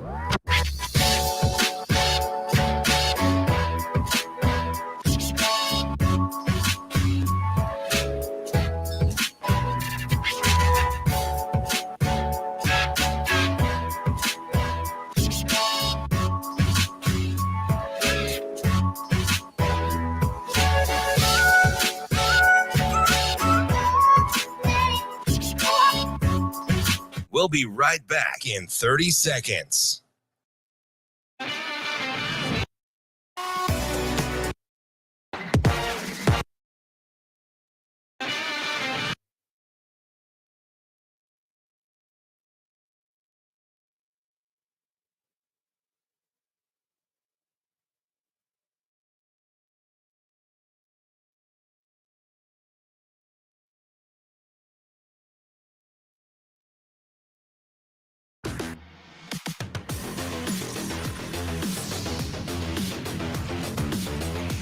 Hurrdat Sports presents the Damon Benning Show with Ravi Lulla. I do in the moment. Right now, it doesn't feel too good, but I know how much energy and what that can do to a team. You know, seeing your quarterback going out there full speed ahead, not slowing down, not hesitating, and that's something I've been working on since spring. You know, running physical, because I know that I'm not the prototypical quarterback. You know, I'm heavier, I'm faster, I'm stronger. So I'm going to use that to my advantage and, try and push my teammates along. Here we go, halfway through a Monday show on the Damon Benning Show with Ravi Lulla. If you're not all energized and jazzed up and ready to go like we have been since the jump this morning, get yourself over to the Beanery for some coffee. They've got 4 locations, Gretna, Papillion, Ashland, and a new location is coming up in October on half of 168th and Giles. They've got a coffee truck. You can email them at info@thebeanerycoffee.com. They roast their own coffee, locally owned and operated. They're just serving people coffee. That's our friends at the Beanery. We need to get a little bit. Sam gave us a ton of stuff right there, right? That's why we love talking to him. We need to dive a little bit deeper into the quarterback situation here, because Sam brought up a lot of variables that I think are fair to consider. You got your Power 5 opponent versus your Group of 5 opponent. You got hostile road environments versus a little more comforting home environment, although maybe not as comforting if you're Thomas Fidone. But you've got very different situations that each quarterback walked into. But at the same time, you also had very different looking results. So I just want to start with, for me, the thing that I took away from the Heinrich Haarberg performance on Saturday was I just felt comfortable. I wasn't I'm going to go back to Luke McCaffrey for a second here, right? So there was times where Luke McCaffrey would spell Adrian Martinez during his time here at Nebraska. There was a time. And when he would come in, when we heed a certain call, I don't even know what this is. Would go to play wide receiver at Rice. There are people dying. Shane, what was that? That's not Heal the World. That sounds like Heal the World. It was. Yeah. Okay. I just totally made that up. By the way, her eyebrows are nowhere near real. The same color as her hair. Why is this on this channel? I don't, because nobody brought me the iPad this morning. Right. Well, dang, Chauncey, I didn't know I was supposed to be serving you. Well, usually Shane. Get some that day you need them. Usually Shane brings it to me. There's sometimes you see a backup quarterback come in and there's a skittishness to it, right? There's a deer in the headlights. This dude does not look real comfortable. I didn't think we got that from Heinrich Haarberg. Is this confirmation bias? Maybe. I don't want to have to come across the table, right? Like, I'm willing to hear it. If you think I'm being... I do. Okay. But don't let me talk you off of it. Listen, I thought he looked like he was comfortable out there. Okay. Whereas you don't get that from... I'm not comparing him to Jeff Sims. I'm comparing him to other backup quarterbacks. Okay. So, and I hate to do this because he played well, but was Tommy Hill open when he threw the ball he missed some close throws to the sidelines? He missed some throws. Absolutely. Okay. So what I hear is, this isn't just from you. I think we're willing to give grace to H2 because he didn't turn the ball over. Sure, that's a huge part of it. Oh yeah. So let's just address the elephant in the room when we're talking about assessment there. Because we feel Sims better because he took care of because he didn't turn the ball over. Yeah. Right. So we didn't get into Sims throwing motion or Haarberg's throwing motion like we did Sims. Mm-hmm. We didn't get into not being able to read the field. Yeah. We didn't get into what did we hear about Sims after Minnesota? He can't make all the throws. What was it about Saturday night that led you to believe that Haarberg can make all the throws? I don't think not a goddamn thing. I don't think that. The thing is he didn't turn the ball over. So let's just say that. So that's why I went with comfortable as opposed to better. Okay. Well, right? I need to hear you say out loud why, because the code, it's not coded language, but you're giving people obviously listen to what we say. So I think we need to be like specific and explicit in not language, that's what you like the fact that he didn't turn the ball over. And here's the thing. So did he miss throws? Absolutely. Listen, my man, Saturday is all over. Oh yeah, our YouTube comments are popping off today. I love it. So I think have our YouTube comments like taken the place of Twitter? A little bit. Our YouTube comments are crazy. Dude, there are some reckless folks in here. Do you think I know Saturday? I don't think so. Do you think Saturday could we could come here like after a game? By the way, I called. They shut that thing down. They shut it down? Man, you got to call me and I'll get your Well, what am I going to do? But it'll be cold. Well, that's what, microwaves and stuff are for. Dude, air fryers. Do you know what I did after the game? What's that? Because I didn't get home until... Well, you didn't even leave till 10:30. It was like 11:51 when I opened my garage. Yeah. I made I had some leftover sausage that I had browned, so crumbles. Mm-hmm. I made a little itty bitty baby 2-egg and cheese omelet. Little omelet. Yeah. Hey. I went to your boy doesn't eat on game days. No, I know. It's so that was a long especially day. when it's a night game. You know, those 11 a.m. starts, so you can eat after. Right? Those night games are good.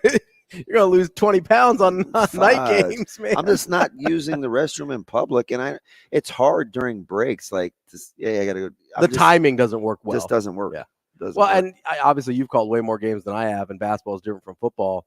But I'll only go at halftime. It's you can't get anywhere in our place in halftime. Well, so that's the nice thing about CHI is where you're at on the floor. There's a bathroom quick shot. Man, listen. And JB does us a solid and has like a recorded segment during halftime. And it's all adults. Like I'm on the grown-ups floor and 6th floor. Yeah. So there's nowhere. Everybody's thinking the same thing. Yeah. No, you're in a bad way. Yeah. They almost need like a private bathroom for the broadcast teams. Yeah. But anyway, no, I'm totally okay with saying, hey, the reason I feel more comfortable is because he didn't turn the ball over. Right. But I will also say part of the reason I feel more comfortable, it's not like he had a ton of turnover-worthy plays either, right? He had the one throw that he throws into double coverage, probably should have been picked off, right? Yeah. I didn't think he had another interceptable throw. I've watched it twice now. I'll probably watch it again today. I don't think he had another interceptable throw. Is that, from your memory and from your watching, is that right? Yeah. So one interceptable throw is pretty common for just about every quarterback. Yeah. The problem with the one interceptable throw from Sims when I said he was getting better passing is that they intercepted it. Was that Colorado intercepted it? Yeah, is that they intercepted. And listen, I was okay with the interception against Colorado because it was just one, and I can live with that. I can live with one interception, right? Because I don't make a difference between the Harburg throw that wasn't intercepted and the Sims throw that was. I don't distinguish between those two. Bad throws, bad calls, shouldn't have thrown that ball, right? I'm okay with that being the same thing, even though it doesn't show up the same way. Hey, so when he threw the ball to Fedoni on the sideline against Colorado, Fedoni went and got it was behind him and high. Yeah. And Fedoni was like old school Mortal Kombat. Get over here. Terrific catch. Right? Was that an interceptable ball? I don't know what was behind him. It wasn't a good ball. How about what was next to him? Oh, sure. Yeah. What I'm telling you to say all this is it's a total team game. Absolutely. That's all. Listen, that's fine. That's all. That's fine. But there's a lot of those. There's a lot of those I love throws. when you tell me to listen. Listen, Linda, listen. There's a lot of the. I thought Sims got better in terms of taking care of the ball, throwing it from Minnesota to Colorado. Let's talk about how they mutually coexist. Who, Harburg and Sims? Yeah. Okay. That's because it's not going to be Sims versus Harburg. I can 100% assure you that. In the sense that they're both going to play, or that they're both going to support each other regardless of who plays? I shouldn't speak out of pocket, but is this my opinion? Yeah. Okay, I'm giving you my opinion. I don't think Nebraska is swayed either way by Saturday. Oh, I don't know if that makes you feel good or bad or. I think the only thing that Nebraska should come away with from Harburg's performance against Northern Illinois is that they at the very least have a capable backup. Okay, that's fair. I don't think it swayed him as, we have a different starter now. Listen, I'm just happy to know that Nebraska has two capable guys, which is what Rule said after the game, right? Hey, we've got two guys we feel good we can win with now, and now we know that, right? You can see a guy in practice and say, hey, I think we could win with Chuba, or I think we can win with Heinrich. But to see a guy actually go out and win is different, right? Obviously, they feel like they can win with Sims. That's why he's the starter. But that's all I took away from Saturday. I didn't go, oh, man, Heinrich has to start over Jeff Sims. All I thought was, hey, you can be okay with either of these guys. Yeah, I don't know. You don't think so? Yeah, but probably not for the reasons that you think. Sims can't continue to turn the ball over and you'd be okay. Oh, 100%. And Harburg has to be more dynamic than he was on Saturday for you to win. I think that's right on. Is that both. fair? Yeah, and we'll get into that more. We've got all of the 9 o'clock hour open to continue to get into this and some other things. But coming up next, we've got Russell Baxter, Pro Football Guru. We're going to talk some NFL.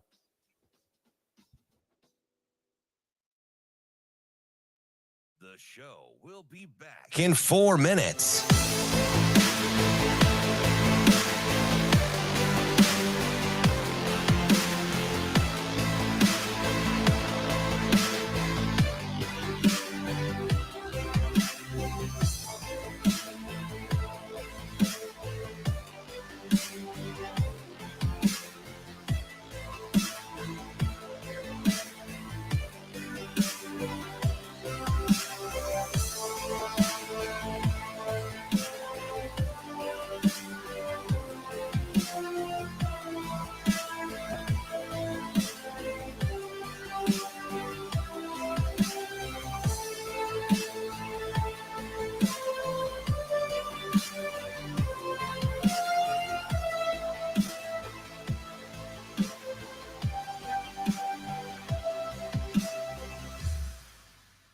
The show will be back in 3 minutes.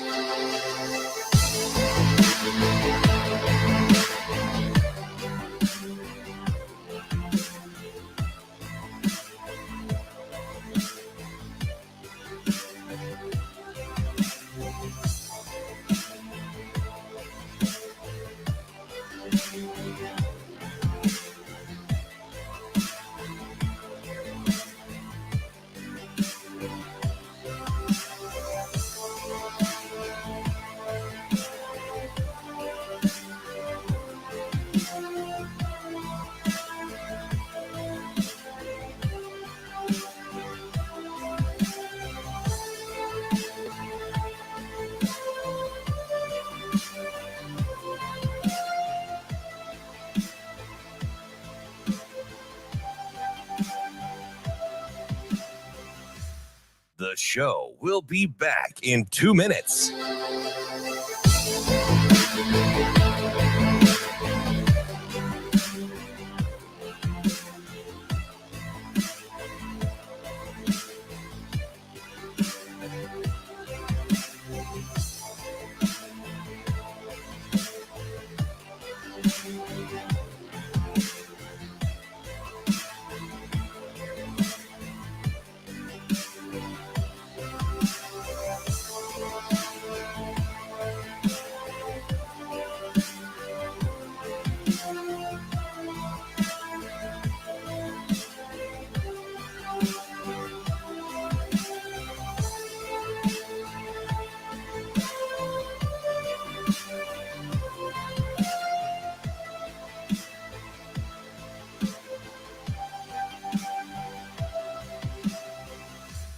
The show will be back in 1 minute.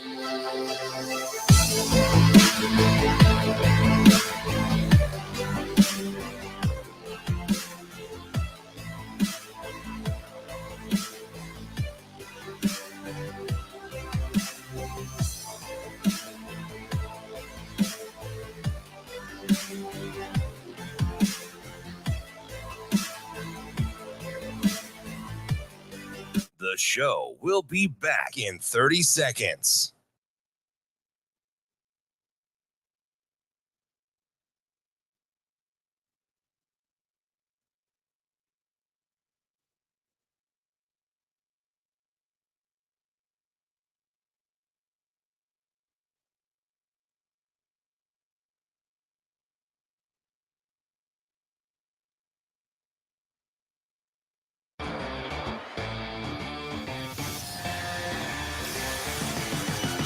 Hurrdat Sports presents the Damon Benning Show with Ravi Lulla. Second down and 15 now at the 35. Goff wants to throw. Steps up, throws behind. It's intercepted. Seahawks have it the other way. Trey Brown, he's going to go. 10-5. Touchdown, Seahawks. Snap back to Mahomes. Rolls to his right side. Now throws it for Kelsey, wide open in the end zone. Touchdown, Kansas City. The 47th time that Patrick Mahomes has found Travis Kelsey in the sweet nectar of the end zone. That's an all-time Kansas City Chiefs record, quarterback to a pass catcher. Wrapping up hour number 2 here on the Damon Benning Show with Ravi Lulla.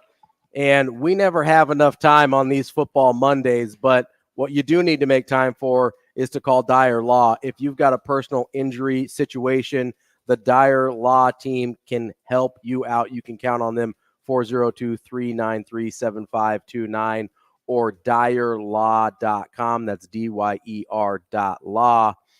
Speaking of a million things we need to get to, the NFL, we've barely even touched on today. And by barely, I mean not at all. That's why we brought our guy, Russell Baxter, pro football guru, to join us now. Russell, how are you this morning? I'm good. I want to quote an NFL official yesterday. I want to make sure of something here. Am I talking to America? Yes. Yeah. That was great. Hey, hold on. I'm saying something important. Stop explaining your case. that was probably the best official comment. I believe the man's name was Ben Rice in a game where somebody got called a personal foul, and he said he's giving them the business down there. Yep. Russell, let me ask you something. And I don't want to overreact, but it's week 2, so everybody's like, we've got a ton of opinions. Did the evaluation on Desmond Ridder, did we get it right with all the other big names and the young guys in that draft class and who's panning out and who's not? Is Desmond Ridder getting lost in the mix because he was drafted too late? Well, he was, they are an emerging team. And, I think what I liked about the Falcons offseason this year was I really saw them make a concentrated effort to bring in quality guys in free agency, especially on the defense side of the ball. Yeah. And that's a team. Arthur Smith can tell you something about his years in Tennessee. And it's right, because I know this is oh my God, a quarterback-driven league. But if nobody can block for you, you get driven into the ground. Okay, so the Falcons yesterday, who put it on the Packers defense with that ground attack. Okay, and I thought Desmond Ridder made some key plays at the right time, especially in the fourth quarter. Everybody is different. Not everybody can come in and be Patrick Mahomes or Dan Marino. Some guys take longer. Daniel Jones is a perfect example. In fact, yesterday was a microcosm of his career. Okay. They struggled mightily. I mean, at one time, the Giants had played 6 quarters of football and had been outscored 60-0. Okay. And just when all looked lost, here they come. And he was a big part of that. And they wind up winning a road game at Arizona. So I'm very patient with especially younger quarterbacks and younger players, because not everybody can just jump in here and do this. The circumstances are different.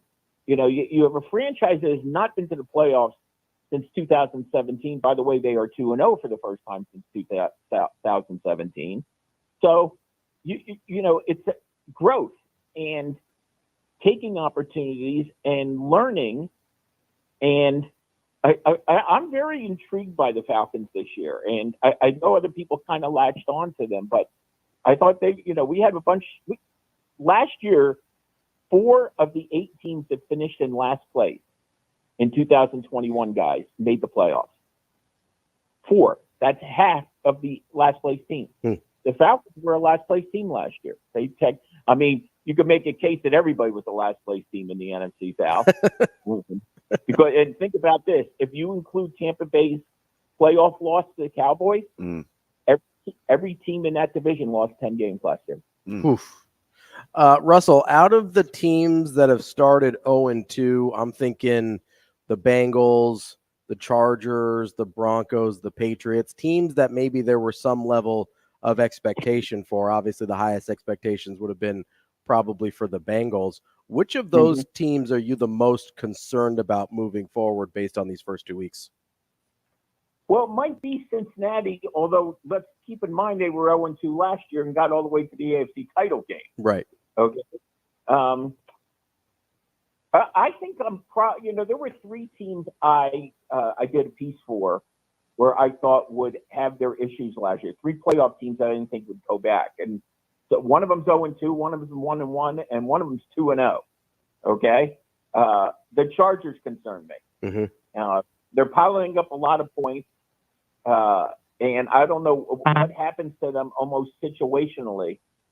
And, it'd be easy to blame Brandon Staley. And of course, who have they even recovered from last year's loss to Jacksonville? When they were up 20-0, they took Trevor Lawrence 4 times. I mean, it's not like they're not taking away the football. They ran for 234 yards against the Miami Dolphins and still managed to give up 38 points and lose. So they're a bit of a mission. Minnesota's a little concerning too, but to be honest with you, I didn't have overly high hopes for the Vikings this year because of the way they played at the end of last year. I mean, I know that the Chargers stubbed their toe in the playoffs, but they were kind of playing respectable football in December last year. So, but I mean, depending on what happens tonight, you really have your pick. I mean, we could be looking at, depending what Cleveland and New Orleans do, we could be looking at 10 2-0 teams and 10 0-2 teams. Let me ask you. By the way, listen, that's not crazy because just 3 years ago they were 11-11. Well, listen, as a diehard Steelers fan, I'm hoping to buck that tonight because I need for them to get to 1-1. Let me ask you something here, Russell. Can the emergence of James Cook and Josh Allen coexist in Buffalo? I hope so because they have to. They really do. You look at rushing numbers You know, I've done a few things with stats during my career, and I'm always leery of teams. And this is not a knock on the modern game, okay? But there is a difference in wearing down a team, an opposing defense, with a running back in a running game opposed to a running quarterback, okay? And that's what the Bills have not, and I think that's one of the reasons their defense has really failed them down the stretch. You know, I looked at Miami last week against the Chargers, and the year before, Miami was fourth against the run. And the teams they really struggled against, they gave up a bunch of yards to Lamar Jackson. They gave up a bunch of yards to Justin Fields. What was concerning about the Chargers game is they gave up 117 to Austin Eckler and 91 to Josh Kelly. So they seem like they got that fixed. But Josh Allen has, you know, he is, I've heard people talk about, well, ever since Brian Daboll left, he's been more turnover prone. This just in, he's been turnover prone his entire career. Okay. And he's gifted and has a howitzer for an arm. But he committed all 4 turnovers last week in the Jets game. And a lot of people like to look at touchdowns to interceptions. You know, fumbles count too. He fumbles a lot and he loses a lot of those fumbles. So they need, remember they brought in Damian Harris from New England. They brought in Latavius Murray. They need a stable of running backs. That's what the Bills need. The Bills need a running game that is not reliant on their quarterback. Russell, I want to ask you about the 49ers and about Brock Purdy. You don't have to. What, I guess, as you continue to watch still a reasonably small sample size of Brock Purdy's career, what do you think is real in terms of him as a quality starting quarterback, and how much of it is about the situation he's in with all the talent around him and with Kyle Shanahan as his coach? Well, I mean, I think there's a lot of patience and poise with him. And some guys come into the league like that, you know, kind of like Tom Brady did, to a degree, kind of like Ben Roethlisberger did. Ben changed as the years went on, and some people would say for good and some people bad. He became the gunslinger as they opened things up for him and so on. But Purdy understands his role. He doesn't try to force the issue. You know, last week against Pittsburgh, he was not only accurate as a passer, but he didn't make a lot of runs, but he made some key runs, and knew when to run and understand the game. And I think that is his greatest strength. And yeah, they do have a lot of talented people. Brandon Ayuk is off to a tremendous start. And not only as catching the football, but that block he made last week on the Christian McCaffrey touchdown run should tell you something about that stable of talent. And they've yet to get Nick Bosa really warmed up. So, and by the way, they 2-0 and they've won 2 road games. So, you know, things look great for them. Obviously, they get the Giants on Thursday night at home. But that's what I look. When I look at young players, I look. It's the old Dan Reeves. I never let him see you sweat. Okay, I haven't seen Brock Purdy sweat yet. and that's very, very important, because if you can go to any job and pretend you know what the hell you're doing when day one, that's half the battle. And you guys know that as well as I do. Yeah. Good stuff, Russell. Always appreciate it. Russell Baxter, ProFootballGuru.com. We appreciate your time. We'll talk to you again soon. You guys enjoy the doubleheader tonight. Oh, we will. Thank you, Russell. Hour 3 of Benning and Lulla coming up next. We'll be back in 4 minutes.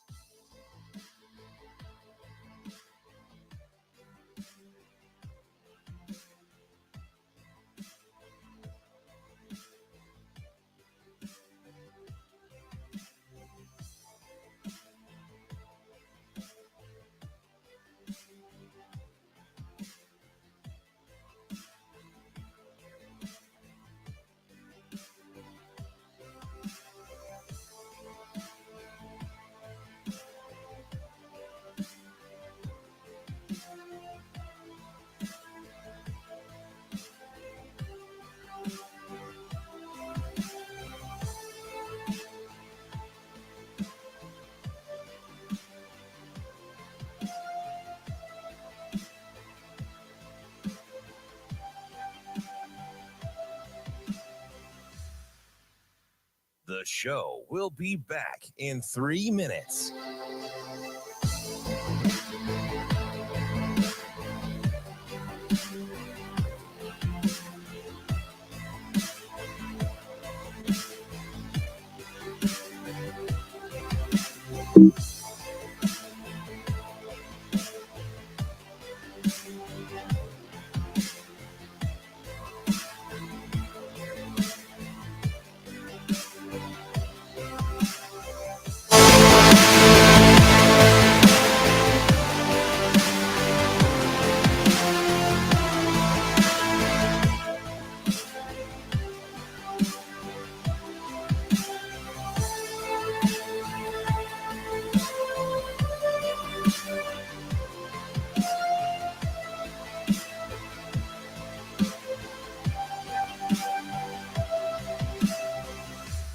The show will be back in 2 minutes.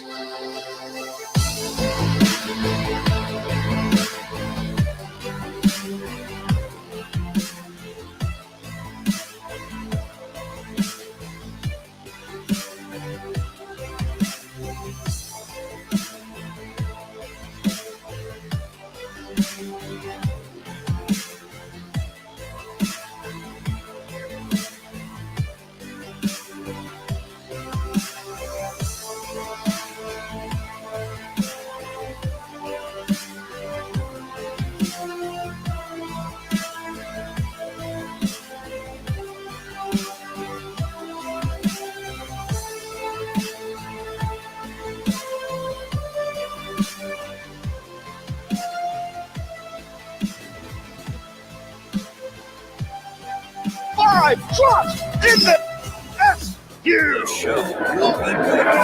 Johnson and SU. Johnson and Kemp in the backfield. Harvard. It's a pass. It's Kemp. Touchdown Nebraska. It's a pass. It's Kemp. Touchdown Nebraska. The show He's got a man will out be there. back in 30 seconds.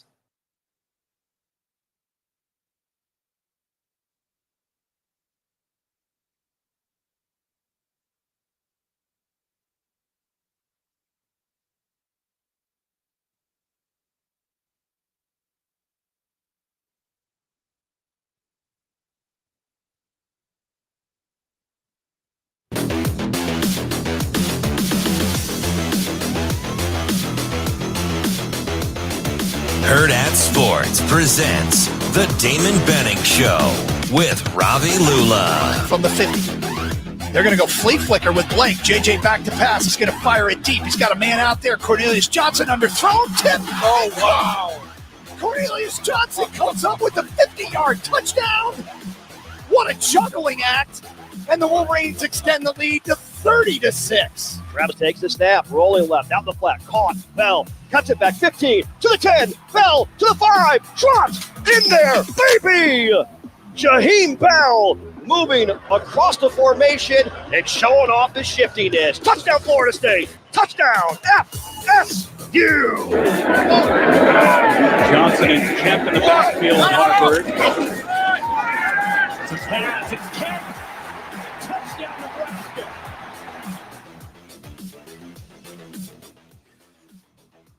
Kicking off hour number 3 on a Monday here on the Damon Benning Show with Ravi Lulla, live from the Hurrdat Sports Bar and Grill.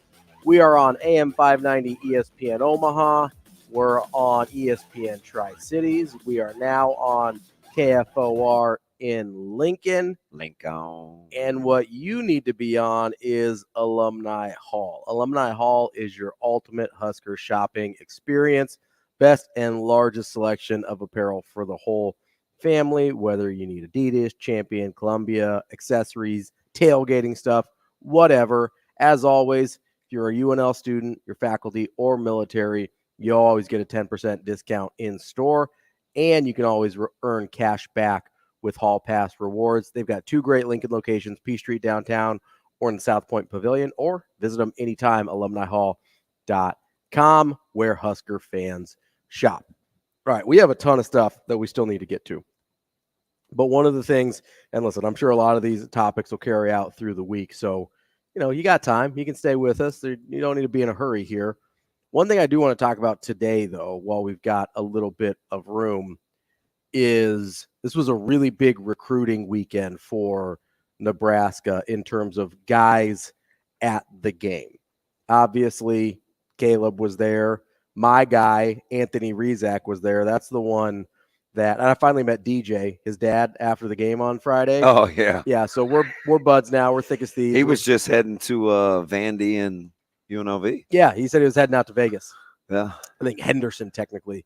But so my guy, Anthony Rizak, who I've been out here stumping for to get an offer, get that guy for my money, the best QB in the state, get my guy an offer. Okay. Like, he looks like he could fit in this offense a little he bit. really does. He looks like a really good fit for kind of, you want to talk about power spread option game. I'm looking at a guy like Anthony Rizak, and so I was kind of standing at the ends a lot on Friday. Oh, yeah. So I can see things open up. And there was, how many touchdown runs did he have on Friday? 3? I don't even remember. I think 3. I think it was 3. One was on the scramble. Yes, but there were 2 of them on design run where you see it open up, and I go, that's it. That's 6. Like before he even gets past the line of scrimmage. Yeah. And he's got a skill set that I'm a huge fan of. Like I said, I think he's the best quarterback in the state. You know what he doesn't do? What's that? He doesn't turn the ball over. Doesn't lose a whole lot either. He just doesn't turn the ball over. Doesn't turn the ball over. Doesn't lose ball games. I don't know why you would want that as your quarterback in Lincoln, but hey, don't ask me. I'm not a football coach. I'm just a guy over here talking on the radio.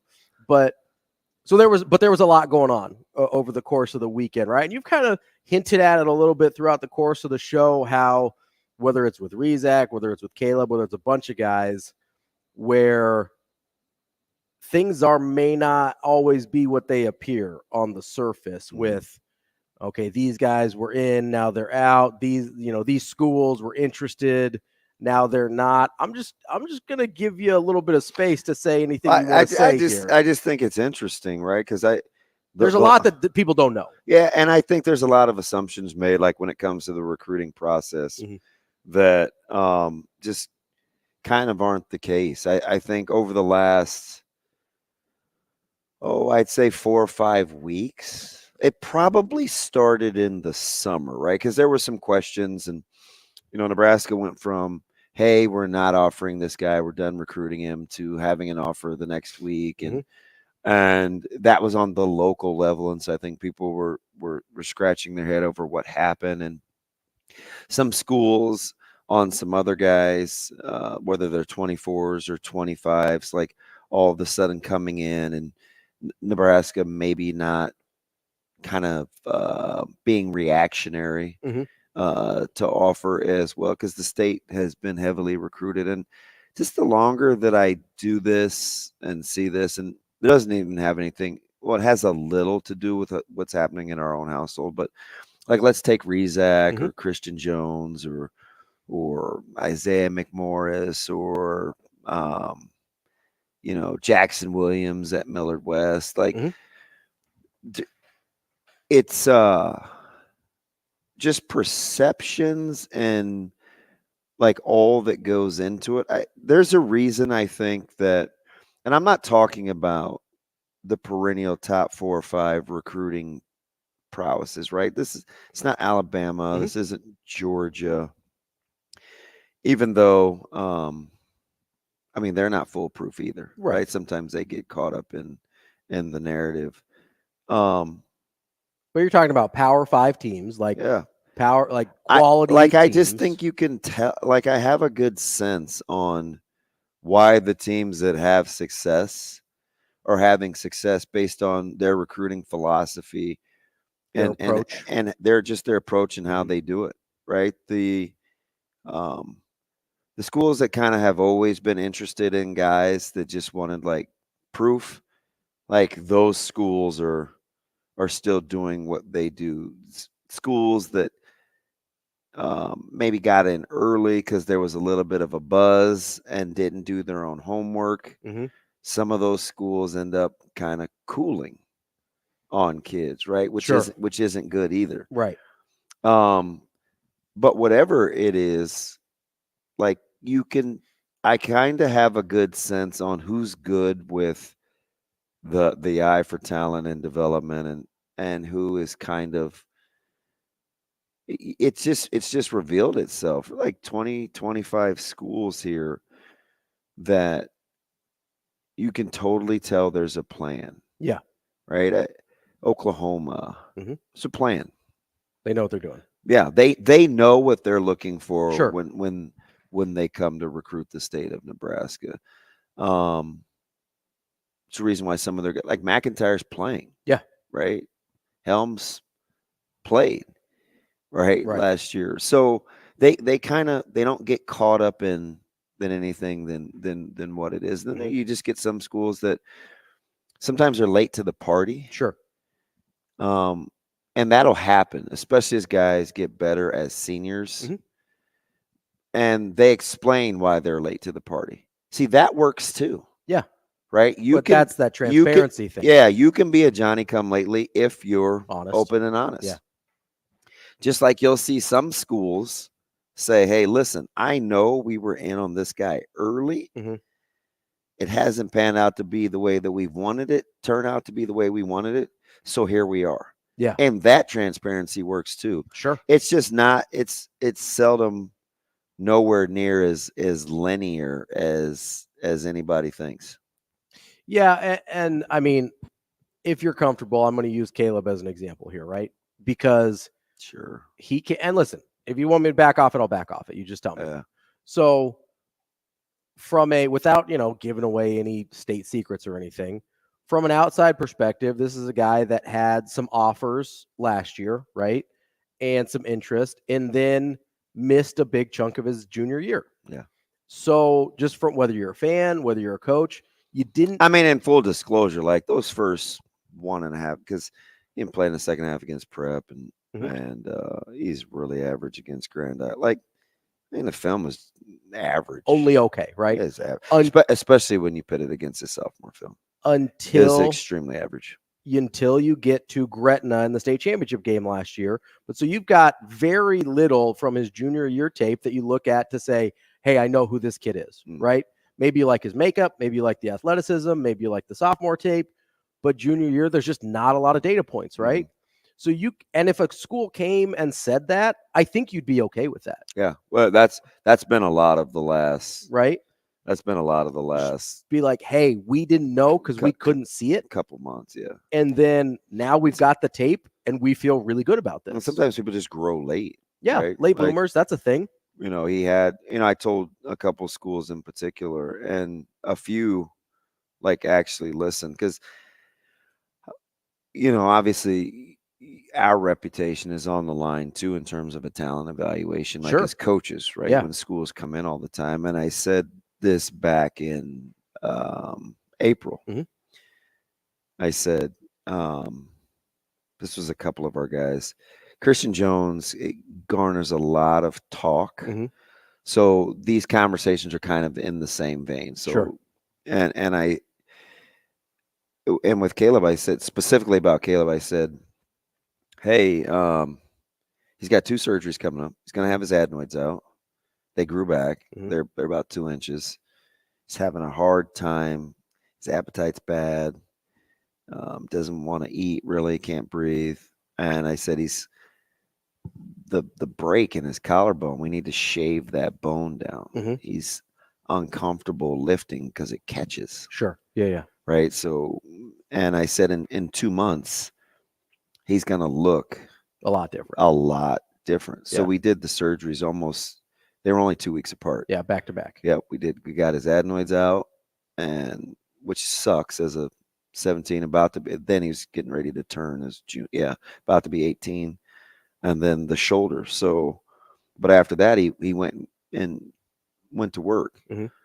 Christian Jones is another guy where it's like, he's coming off a huge summer of testing measurables. He won a 7-on-7 elite deal, and I think it was Under Armour. I can't remember where we went in Kansas City. I think it was Under Armour. I apologize if it's the bad shoe or a different shoe brand. But it was their camp, and And I remember this, like a handful of coaches asking me about the correlation. And I'm like, hey, listen, I'm going to be honest with you. I'm telling you, all those physical attributes are real. Mm-hmm. He's a big, strong guy. He's got a really high football IQ. I said, just give it a little bit of time. He came from a 4-3 scheme mm-hmm. where he just kind of got to get after the passer to a 3-4 scheme here where he's asked to do a lot more in space and in coverage. Mm-hmm. I wouldn't say complicated, but we game plan specific within our concepts. So I said he's learning a lot, mm-hmm. and he's real analytical. Mm-hmm. So you have to use a lot shorter verbiage with him. It took a while to kind of figure out what makes him tick. Yeah. But I said it will, because I'm not sure I'm seeing it on tape. Right. And I get it. You want more explosive plays, especially as highly rated as he is. I said, but give it time. Mm-hmm. Come watch him play now. Yeah, absolutely. Like, yeah. He just, it clicked. Mm-hmm. Right. And so the evaluation process in recruiting can go a lot of different. Some guys get in early because everybody else did. And that doesn't sometimes work either, unless it's a can't miss prospect. So it's just nowhere near as smooth as even. And some people aren't as good at it as you'd think they are, even though it's what they do for a living. Or as you'd hope they are. Yeah. And especially even with the teams that are seemingly on it, right? You mentioned 20, 25 teams that are really, they have a plan, they know what they're doing, they're trying to execute it. Yeah. That still doesn't mean it's super linear, right? It still doesn't mean, hey, we have to take a look at this kid. We like what we see in camp, but we need to see it on tape. Like, there's a lot of moving factors here. Mm-hmm. And I think there's people that are better at it that take all of it as data points, right? And then I think there's some people that are not quite as good at it that see a guy blow up at camp, we're going to 7-on-7 or whatever, and they're all in at that point. Whereas, like, hey, yeah, that's nice to have, right? But what does it look like on an actual football field? Or I think sometimes, and I think we've seen this a little bit with Rule, is if they see the physical attributes in certain guys, they're like, oh, we can teach that guy how to play football. Right. But that's the plan. Right. It's not just, hey, we assume if you run and jump and XYZ that you'll just end up being good at football. They know they have to turn them into a football player, which is different. Yeah. And it's so weird because the perceptions a lot of times and the optics don't always match up. It's like, who's a good example? Like, let's use Ingerson for an example. Okay. Out of Papio. Big tight end committed to Pitt. He's a fantastic player. Yeah. Right. But depending on when you're evaluating him, you may have a different opinion. So around here, it's, well, he's not going to Nebraska. Pitt offered first. Nebraska kind of offered after. It was reactionary. So we don't look at Ingerson as the same type of prospect as other guys. But he absolutely is. 100%. Like, you look at him physically. Yeah. I watched him in 7-on-7 really close. I watched him change his body type. Unless you're like watching that unfold real time, he doesn't get the love that he should. Yeah. He's going to be a really, you watch. He doesn't need a babysitter. Like, he's going to be a really good college player. We said the same thing about Bramer. The tendency is here. If they're yours, we make excuses and we try to validate what it is. If they're not, we're either dismissive or we tear down. So you can't buy into that. Well, it's confirmation bias a little bit. Right? And it is. So, and I listen, you can, and they were in the same room all weekend. Like, imagine the level of how uncomfortable it could be with Kalen and Rezak in the same room. Yeah. Now, the elephant in the room is the general consensus is you don't want to take two high school quarterbacks. I don't know where that came from. I don't, but it exists. It's just a it's just a thing here, it right? For sure exists. Or what message it would send to the other. You can't worry about that. You want the best players. Yeah, in the fold and let them figure it out. Yeah. Right. Like, having more good football players is better. And honestly, what's the difference between hey, you recruit a guy this year, and then a year from now, you bring in a transfer in the same class. How is that any different? People do that all the time. You don't do it with and I get it, right? Quarterbacks. There's only one. You only play one quarterback. I get it. But we've seen that it doesn't really work out like that with quarterbacks. Like you need options. And they always leave anyway. A handful of quarterbacks on a given team are going to leave.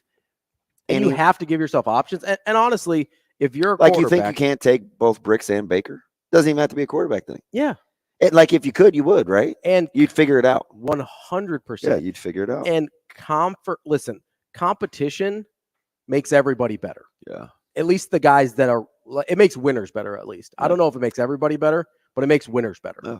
And so that's why I think having maybe Harburg a little bit closer to Sims is good for both of them. I think it will make one of them, if not both of them, better, right? Same thing with Rizak and Kalen, okay? If those guys, I don't know if you know this, but now there's this perception now that the local guys can't get it done. Nebraska's got to go national at the quarterback spot in order to be a competitive program. Where's Einar Harburg from? Yeah, I don't know. Remember, that was just like a flash in the pan. Oh, it's because there was Northern Illinois. Yes. Oh, okay, my bad. Yes. I don't. Nobody from Nebraska has ever been good at quarterback, right? Got to figure this out. Listen, I'm a Rizak guy. I'm a Rizak apologist at this point in terms of getting that dude an offer. I don't care if you label him as an athlete. I don't care what you do to get him in the door. Get that guy an offer because he's going to make whatever position group better. He's just going to. And I would say he's got to be top. He's for sure. He's top 5 athletes on our team. Without a doubt.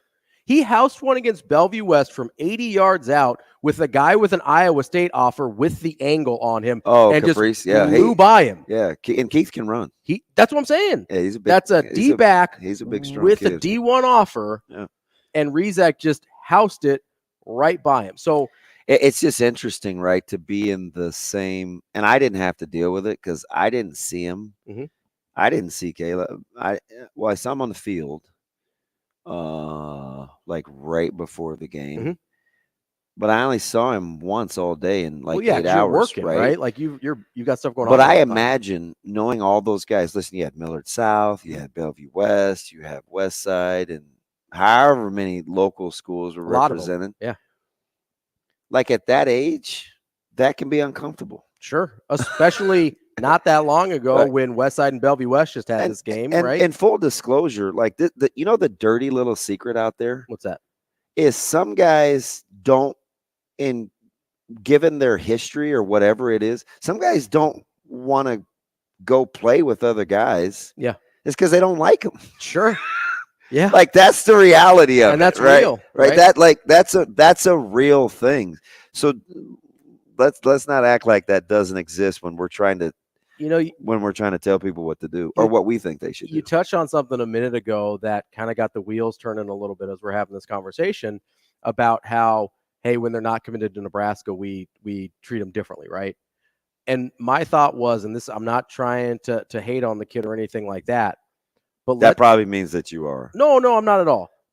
It's an objective thing to say Daniel Kalen's not having the best year so far. That's just yes. There's no other way to put it, right? Yeah. If he was still committed to Missouri, how different is the conversation about him right now?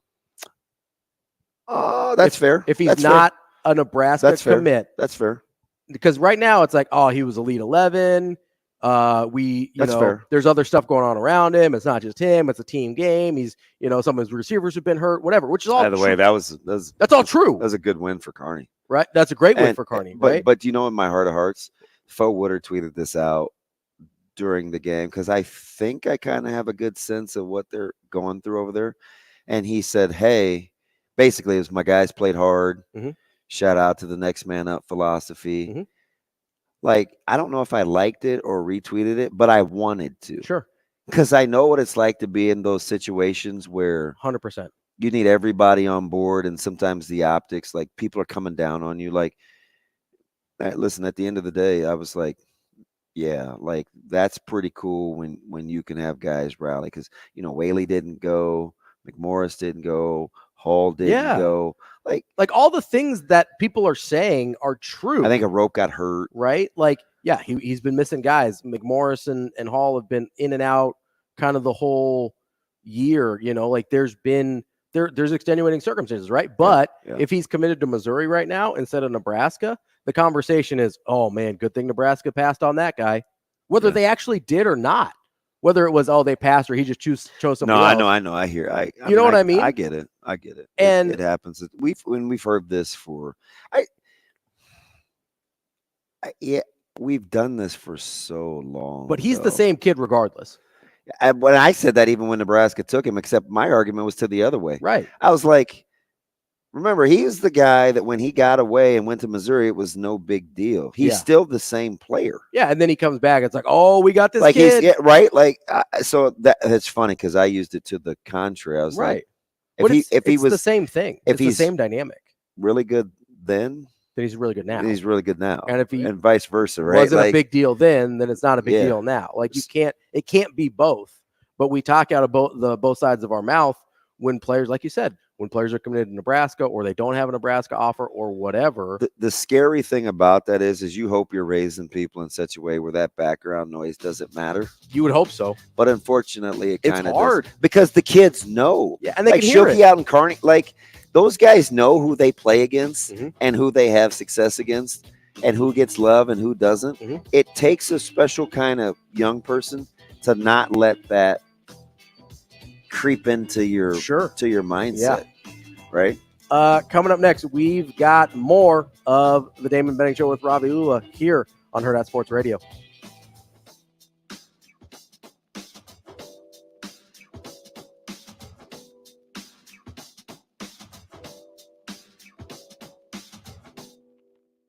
We will be back in 5 minutes.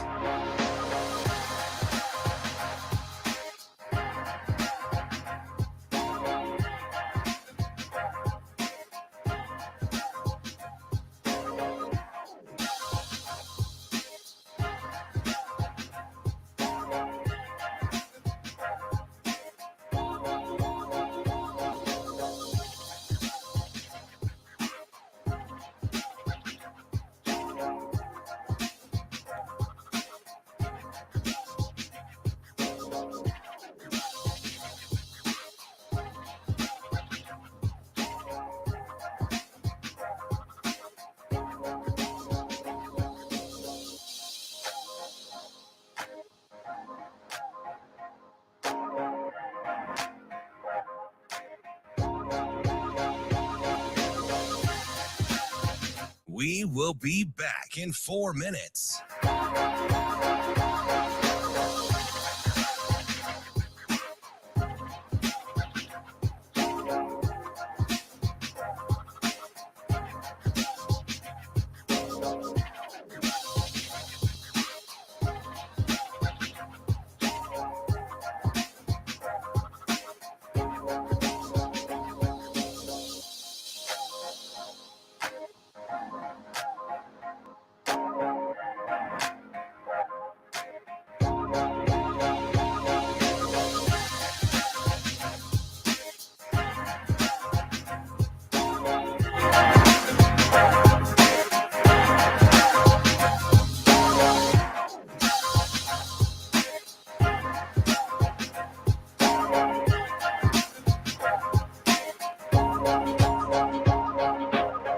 We will be back in 3 minutes.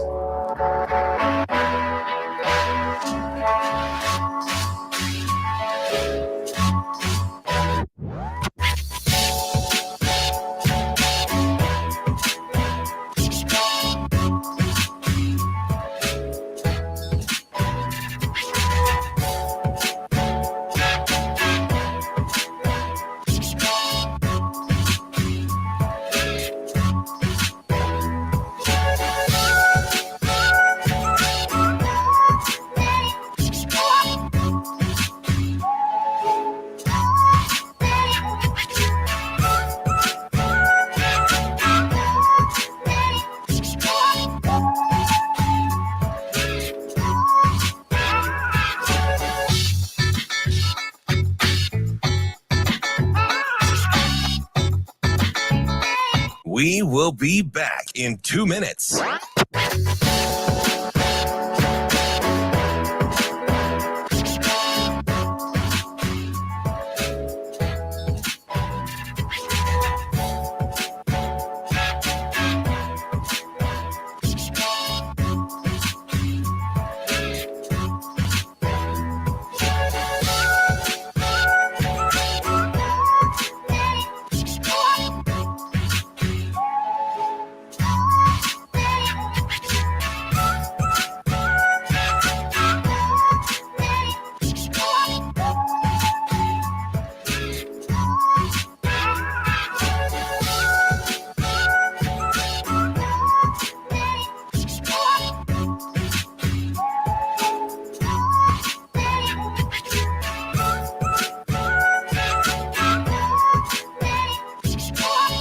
We will be back in 1 minute.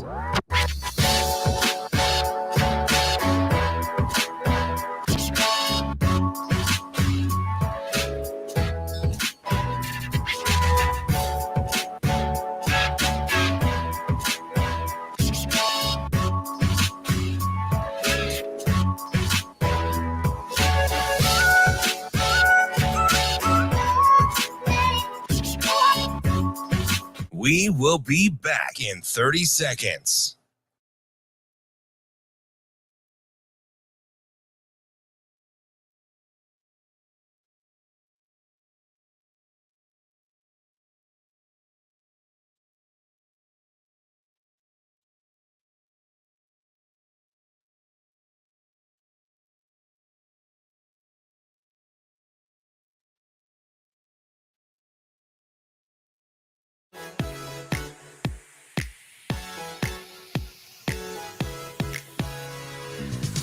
Hurrdat Sports presents the Damon Benning Show with Ravi Lulla.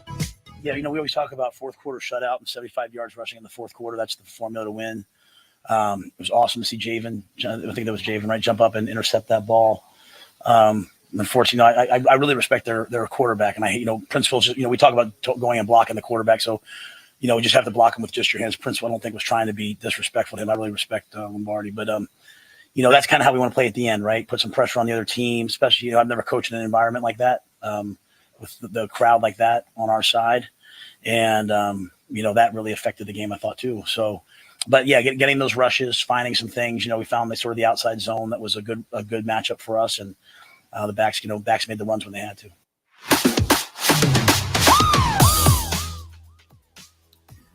Here we go, last half hour on the Damon Benning Show with Ravi Lulla on Hurrdat Sports Radio, AM 590 ESPN Omaha, ESPN Tri-Cities in Central Nebraska, and KFOR in Lincoln.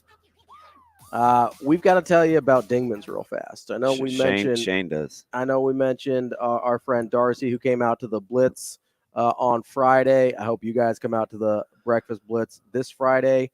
But you also need to go out and see our friends at Dingman's. They've been in business for over 25 years. Dingman's Collision Center with 4 great locations throughout the metro. Voted best of Omaha, first place, 18 years running, family-owned and family-run local business, and they give back to the community with their give back program for every car repaired. Especially, they really love Epic for Girls. That's Darcy was talking about that because she saw Zoe there. Yeah, they get involved personally with the organizations, not just giving back some money. They go and volunteer as well, like you mentioned, Darcy did.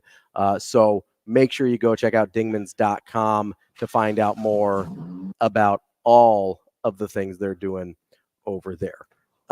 Some of the things we're doing over here, getting back into the Nebraska game against Northern Illinois. Mentioned my man Javen Wright. Javen Wright got that interception. It's funny too, like a couple plays before that on the radio, I was like, he's close. He's going to get one.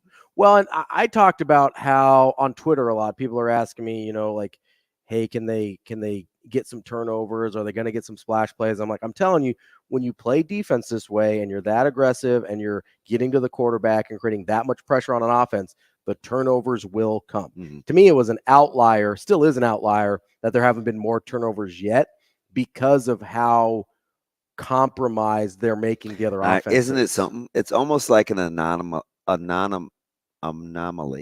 Anomaly. Yeah. That word sounds funny. I got some Matt Rule lips.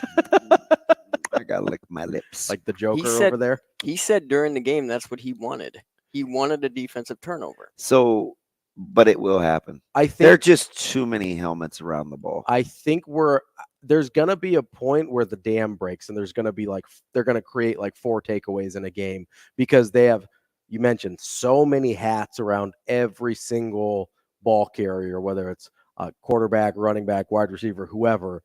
They get hats to the ball. And you know what happens is a guy gets stood up and then you can start going after the ball, right? There's going to be fumbles. There's going to be interceptions because quarterbacks are pressured into making bad throws. There's going to be strip sacks because they're getting so much pressure on the quarterback. I fully believe this defense is playing like a defense that gets a lot of takeaways. Wow. We just haven't quite seen it yet. So, the cool thing about that is, guys are, I think what we like the most is guys are better than the last time we saw them. Oh, yeah. And really, that's all we really want, right? Yeah. Well, it's the incremental progress. But sometimes Omar Brown is better. Deshaun Singleton. Singleton's better than the last time we saw. Bayer was people didn't even know Bayer was on the team. We didn't know how to now he's the starting linebacker. We didn't know how to. I had to look it up on the Nebraska website because they give you a little audio clip of the guy saying his own name. Yeah. So I hit the play button. I was like, is it Gabayer? No, just Bayer, right? Yeah. Mekhi Bayer. This dude was, Matt Rule said it. He goes into their office. He's like, do you guys even want me to stay? What are we doing here? And now he's the starting linebacker and makes plays. That dude is so good tackling in the open field. He's a violent little guy. Man. He is. He's violent. And so you see all these guys. I think every single guy on that defense, especially, looks better than they have at any point in their career. And the funny thing about the defense is they can kind of go out and do it on their own, and it shows up. There's a couple of offensive guys that I think are really like that too. In terms of doing it on their own, they can't do it on their own, but they're much better. They need less to go right. I know where you're going here. Well, he's the obvious. Anthony Grant. Yeah. But what I'm saying is, they have good players that can't do it on their own that are still good players, like Marcus Washington. If Marcus Washington had a guy that was really comfortable in the intermediate passing game. Marcus Washington is fantastic. He's a really, really good receiver. I don't know that people understand that. The most complete receiver they have. And I love Kim. I do. Yeah. But I think he's a little more limited in what he can do. Washington is just clutch. Yeah. He's a big physical guy, really good, gets open. But he's so stinking competitive. Right now, the quarterback play isn't quite consistent enough to get him the ball consistently. It's kind of the same thing with Fedoni, right? Although we saw him start to break out a little bit in the last couple of games. Yeah. Obviously, there's a chemistry there with Harbor. And the cool thing, and I know people are going to look at me and laugh. I'm not sure. If I had a draft and I had to pick a guy, knowing what I know now, and I wanted to go win a game, it's a toss-up between Borkature and Fedoni. Sure. Borkachure's right there. Yeah. And I know some people, the man crush. No, just go watch him play. No, he plays terrific. He is a total, and he's a football player. He can play 3 different things. Yeah. Well, on the way, honestly, the thing that I'm most impressed with, because Borkature, you expected this from. To get out there. People told me he couldn't. Everybody told me what he wasn't. No, so I was going to go the other way, right? On what people thought he was in terms of kind of that blocker, hard-nosed, maybe not a real skilled We changed end. his number, and all of a sudden he looks more athletic, right? Now he's in that 87. He looks like a wide receiver. Look at him, just running down the field like a wide receiver. No, but what we expected out of Borkature was the blocking, the physicality, the nastiness, the attitude, right? Man. And he's got the skill set. Kind of on the opposite side of things, I've been really impressed with the way Fedoni has actually been really physical in the run game. So I had to give him a little love. He was one of the few guys late. We're rolling out of there because I think Anthony and his mom were walking down to the garage night, and so we wanted to walk out together just so Lisa knew where she was going, and Fedoni was out there with his parents. It's late now. It's 10:30, 10:35. He's out there talking to his parents. I stopped. I said, hey, I know this doesn't mean a hill of beans, man. I'm flipping Joe Blow, but I can appreciate the grind, man. 3 years, highly competitive. Washington in high school. He goes to the same high school as my buddy's son, and when he was a freshman, Thomas was his training partner, and he talked about how intense he was at Lewis Central, and so that unbridled competitiveness, I don't want him to channel. I just want to put my arm around him and be like, hey, man, I get it. It's not necessarily you against them, but when you're that competitive, it doesn't take much to send you over that competitive edge where you hear enough, even if it's 12. Let's say it's 12 people say something negative to you. Just 12 is a small number. Yeah. But it's 12 too many for a guy or a gal that believes in themselves. Like, he's motivated by that. And I don't think there's anything wrong with that when you've missed 3 years of football and you don't want to wear the brace. You have to wear the brace. You know what you're capable of. Like, it's a lot of emotion for a young person. Sometimes we don't even handle that stuff as like adults. Not sometimes, most of the time. Yeah, I'm not. Just because you're older doesn't mean you're more mature. I don't knock Fidoni's hustle at all. No. And honestly, I don't know how, and we've only got about a minute here, but I don't know how much people appreciate the mental, emotional, physical fortitude it takes to continue to work that hard with zero reward it's in lonely. terms of getting. It's lonely. So it tugs at my heartstrings. Yeah. Because he spent so long working towards something that he didn't get any reward from, right? He didn't get on the field until this year. He didn't get to play football. And then they wouldn't let him go as much as he wanted to. Right? Right. Yeah. But to have the ability, both mentally, emotionally, and physically, to continue to go through I told him. And come out the other side, like that's a guy you can ride with. I'll ride with that guy. Absolutely. We got to get to my other guy, though. We do need to get to your other guy. Omar? No, that's your guy. No. We need to talk a little running back room. We do. Okay. All right. Because we saw the reemergence of Anthony Grant against Northern Illinois, and he looked pretty good. He's the real deal. We're going to have to talk about that. I'm telling you. A little bit next in the sports cleanup here on Benning and Lulla on Hurrdat Sports Radio.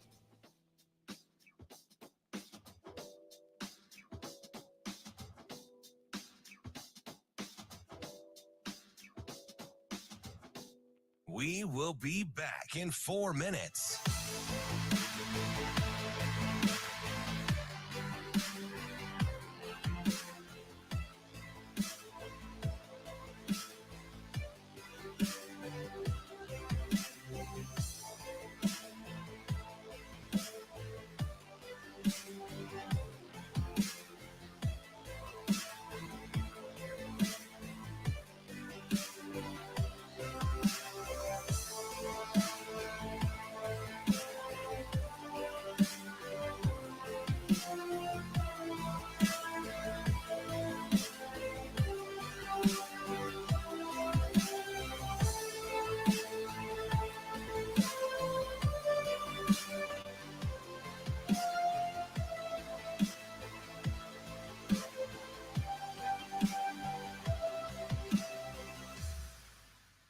We will be back in 3 minutes.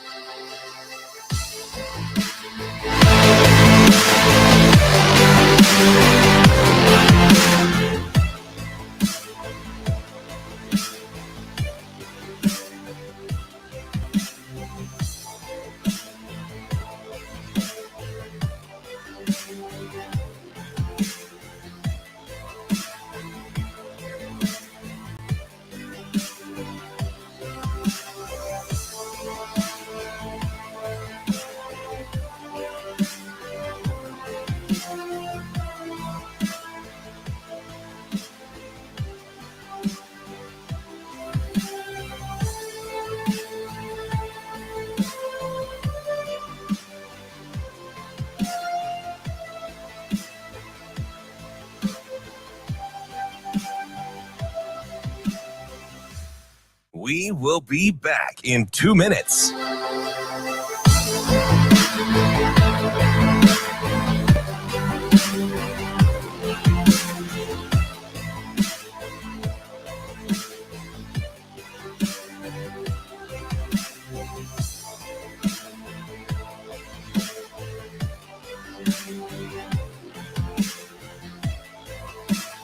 I know how much energy and what that can do to a team.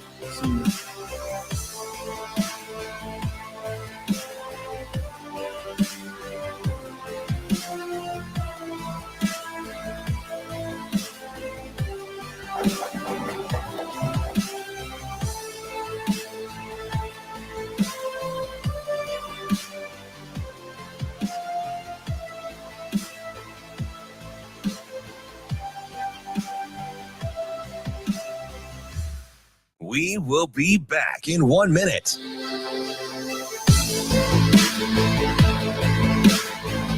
Great visit so far. About to tour all the facilities. About to check out the new facility. About to race. Came for these buildings. We're confident.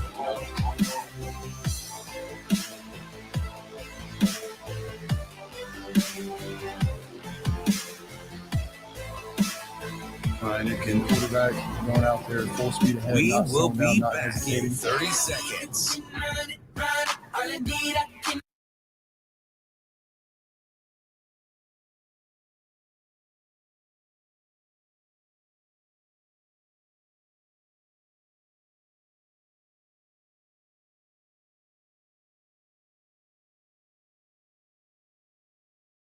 We let Heinrich spin it a little bit more than maybe we thought we would.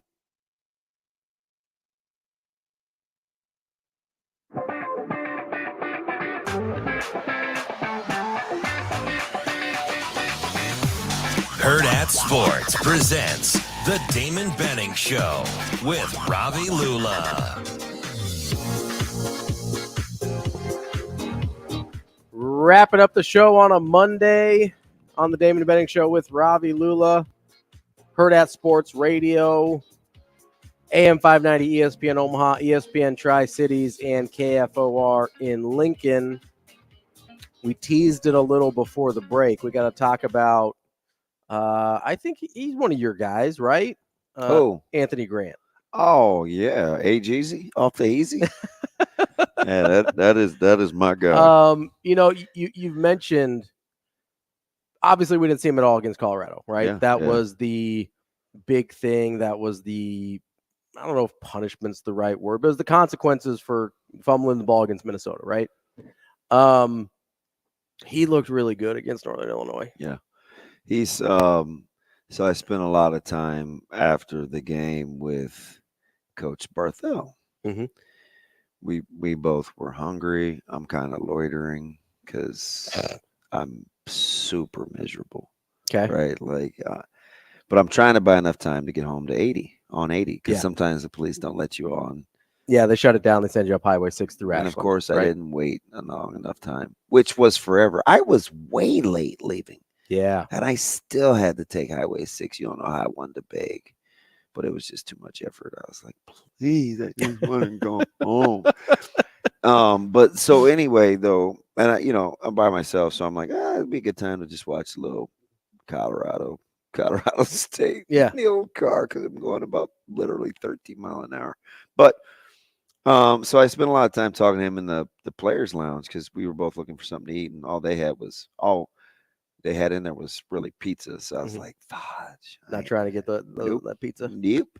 Did not want that. So we ended up just talking, and we just talked about growth and maturation and of the position group as a whole. Mm-hmm. I was like, hey, you guys are starting to get some carries, and he coaches so hard. Okay. Like if you watch his mannerisms, he's very matter of fact. He's a big barrel chested, he's a kind of a mean guy, right? Mm-hmm. So he coaches that way. And I was like, hey, I loved, AG picking himself up, dusting him off. And he said, hey, the little things that we're doing to prepare him to be a man on and off the field will take him very far in life, regardless of what he wants to do. It's just part of the process in terms of his growth. And I almost want to give him a hug. It would have been awkward, but that's what I love. Me, man. That's what I want for people. Yes. Yeah. Well, that's why you coach, right? And it was like Micah. He was in the locker room on Wednesday or on Friday, and he goes, "Does Coach Samanji make up his speeches?"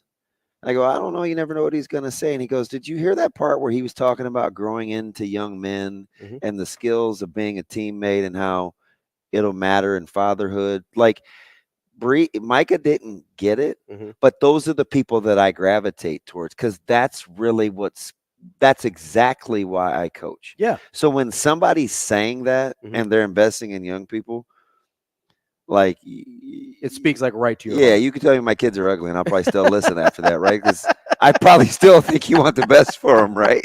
Doesn't make me ugly, but I want them to grow up to be functional. Yeah. So, like, I cheer for Anthony Grant, and I don't care about being right? Like, sure, but I do think he was their best. He's their best runner. He's the best natural runner of the football on the team. He's just their best runner, and people asked me during Minnesota when my man Saturday was going hard in the paint, and I respected it real time. I was like, you know what? I get it. I can't knock the hustle. I know you think I'm crazy, but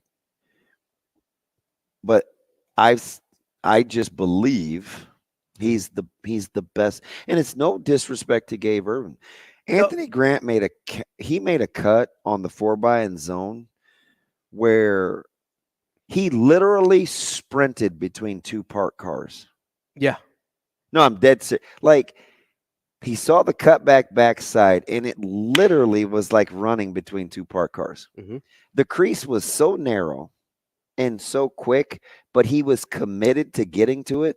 And he gets there quick. So he hit it. Because I still think whether it was quarterback spot, Gabe, even AG to a little bit, they left some yards out on the field. that QB power, man, if H2 just hits that thing, just gets to the corner when Liebentritt had the, I mean, Liebentritt brings some, God, he brings some wood. Yeah, no, he likes to hit people. And I just wish he would have committed to it because they would have turned the corner. Yeah. There was another one. There were two early where I was like, ooh. It's like he almost. I was like, ooh, keep it. That's house call. Keep it. Yeah.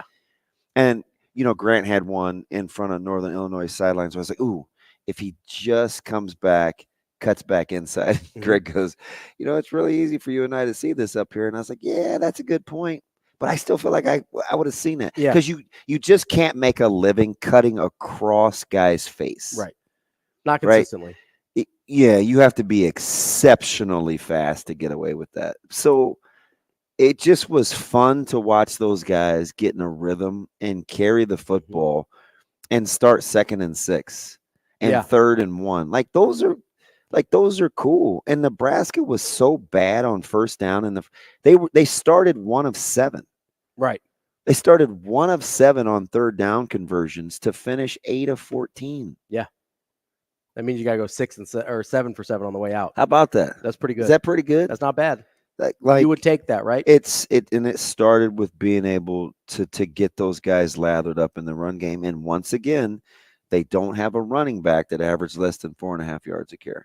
Yeah, I mean, out of the guys of the true running backs, of the 3 guys that got multiple carries, Harburg, Irvin, and Grant, they go respectively 4.7, 4.8, 6.6. Yeah, and that's 42 of your 44 carries right there. You'll take it. You'll live with that all day. You'll take it, right? Did you see what Northern Illinois average per rush? I'm looking at it right now. 1.2. Yeah. Isn't that something? Yeah, they had what do we have here? 22 attempts for 26 net yards. When you put but even if you take the sacks or losses out of there, it's 22 for 50. Because Lombardi was the only one with negative yards. Yeah. Ontario Brown 8 for 16. Gavin Williams although Gavin Williams has a chance to be nice. 4 of 14. He's actually a good runner. Kendrell Flowers 3 of 10, 3 for 10, and Lampy only had the 2 for 4. You just find it, and I get it. Ethan Hampton was 6 of 8, and I get it, right? You're in DeKalb. Play Ethan Hampton. At least he was decisive. I was like, I don't know how sustainable that is over the long haul. Well, especially, I mean, you're going against. I mean, at that point, Nebraska had put in the subs. They and listen, I get that those guys are on scholarship too. I understand it. It's the same thing we talked about last week with Heinrich Harburg against Colorado. It's almost the exact same situation, right? Yeah. And I didn't use that, to be fair, I didn't use that as that's why I think he's going to be good or that's why I think he'll be functional. I just used it as a fact of like, hey, I don't know what Heinrich Haarberg is going to look like, but I know what Jeff Sims has looked like, and I'd like to just see the other thing. Yeah. So, because sometimes that's all it is, right? When you're talking about whether it's Gabe Ervin and you want to see Anthony Grant, or whether it's Jeff Sims and you want to see Heinrich Haarberg, sometimes you just want to see the other thing so you know. How about this? You want your mind to be blown? How about the better your ground game is, the more margin of error you have at the quarterback spot? Absolutely. Could that be a thing? 100%. Can Nebraska get to the point where the running backs and the offensive prowess around them is good enough where you actually have margin for error at the quarterback spot? Absolutely. If you can do that, it makes everybody's life easier. But do you realize how difficult? What was the difference in Colorado and Colorado State? For all the talent on the field, quarterback play. What it mattered in crunch time, right? Quarterback play. So I get it. Yeah. Right. Why is Alabama struggling? Because the quarterback. Although the offensive line is not very good. Not as good as it's been, but yeah. If Beck flourishes for Georgia, do you feel a lot better about them? Yeah, if Beck's good, then they're right back where they think they should be. So I'm saying that knowing that those things are true. But I think you can make the argument. You talked about Alabama's offensive line. I think you make the argument last year with Bryce Young. The offensive line wasn't very good, but Bryce Young's he was like the human eraser. Yeah, I still think Nebraska looks at Sims. Yeah. As the eraser. And I don't want that. Now, I don't want that. But I'm with personally. You. I'm with you. I'm not saying you're wrong. But what I think is because I know what you're going to say. Well, that's fine. He can be the eraser. I just don't want as many mistakes. Yeah. Use the erasing less. Like he could be the eraser, but sometimes you're erasing on like newsprint and you still tear up the paper anyway. Yeah. And that's not always. The eraser is not always what you want it to be. Yeah. Maybe you still have some smudges on the page. Maybe you can still see what happened underneath there. Being the eraser isn't a fix-all. Hey, do you remember one thing that we were talking about before the season started where I was like, I'm not so sure on the second level, like who's going to start. They got a lot of guys. Yeah. I was a little iffy on the linebacking core because I knew there was Reimer and Nick, but I just didn't know there was so much. And I said that Coach Rule said, hey, given how we practice, this is after spring, linebackers will have a chance to win jobs. Do you even care who's playing linebacker right now? No. It doesn't seem to matter, does it? I don't care who's in the secondary. I don't care if it's Bullock. I don't care if it's Nick. I don't care if it's Luke. I don't care if it's McHale. A single linebacker played more than half the defensive snaps. That's a crazy. Great problem to have. Like they all just look. Reimer played 29 of the 58 When he snaps. was in the tent, I'm like asking Jessica, I'm like, hey, what's going on with Reimer? She's like, Reimer's in the tent. Reimer's in the tent. And then like he didn't come back out. That's nothing against Reimer. It didn't dawn on me just because of how they had the movable part. Like she had to actually tell me. I didn't even before I realized it. No, and honestly, I feel about that way about the D-line too. They're just shuffling guys in and out. I barely even notice. Yeah. I didn't notice Cam Lenhart didn't play hardly until after the game. Yeah, and I was like, hey, where was that guy? He was pretty good last week. 100%. All right, we've got way more coming up for you the rest of the week. This has been the Damon Benning Show with Ravi Lulla on Hurrdat Sports Radio.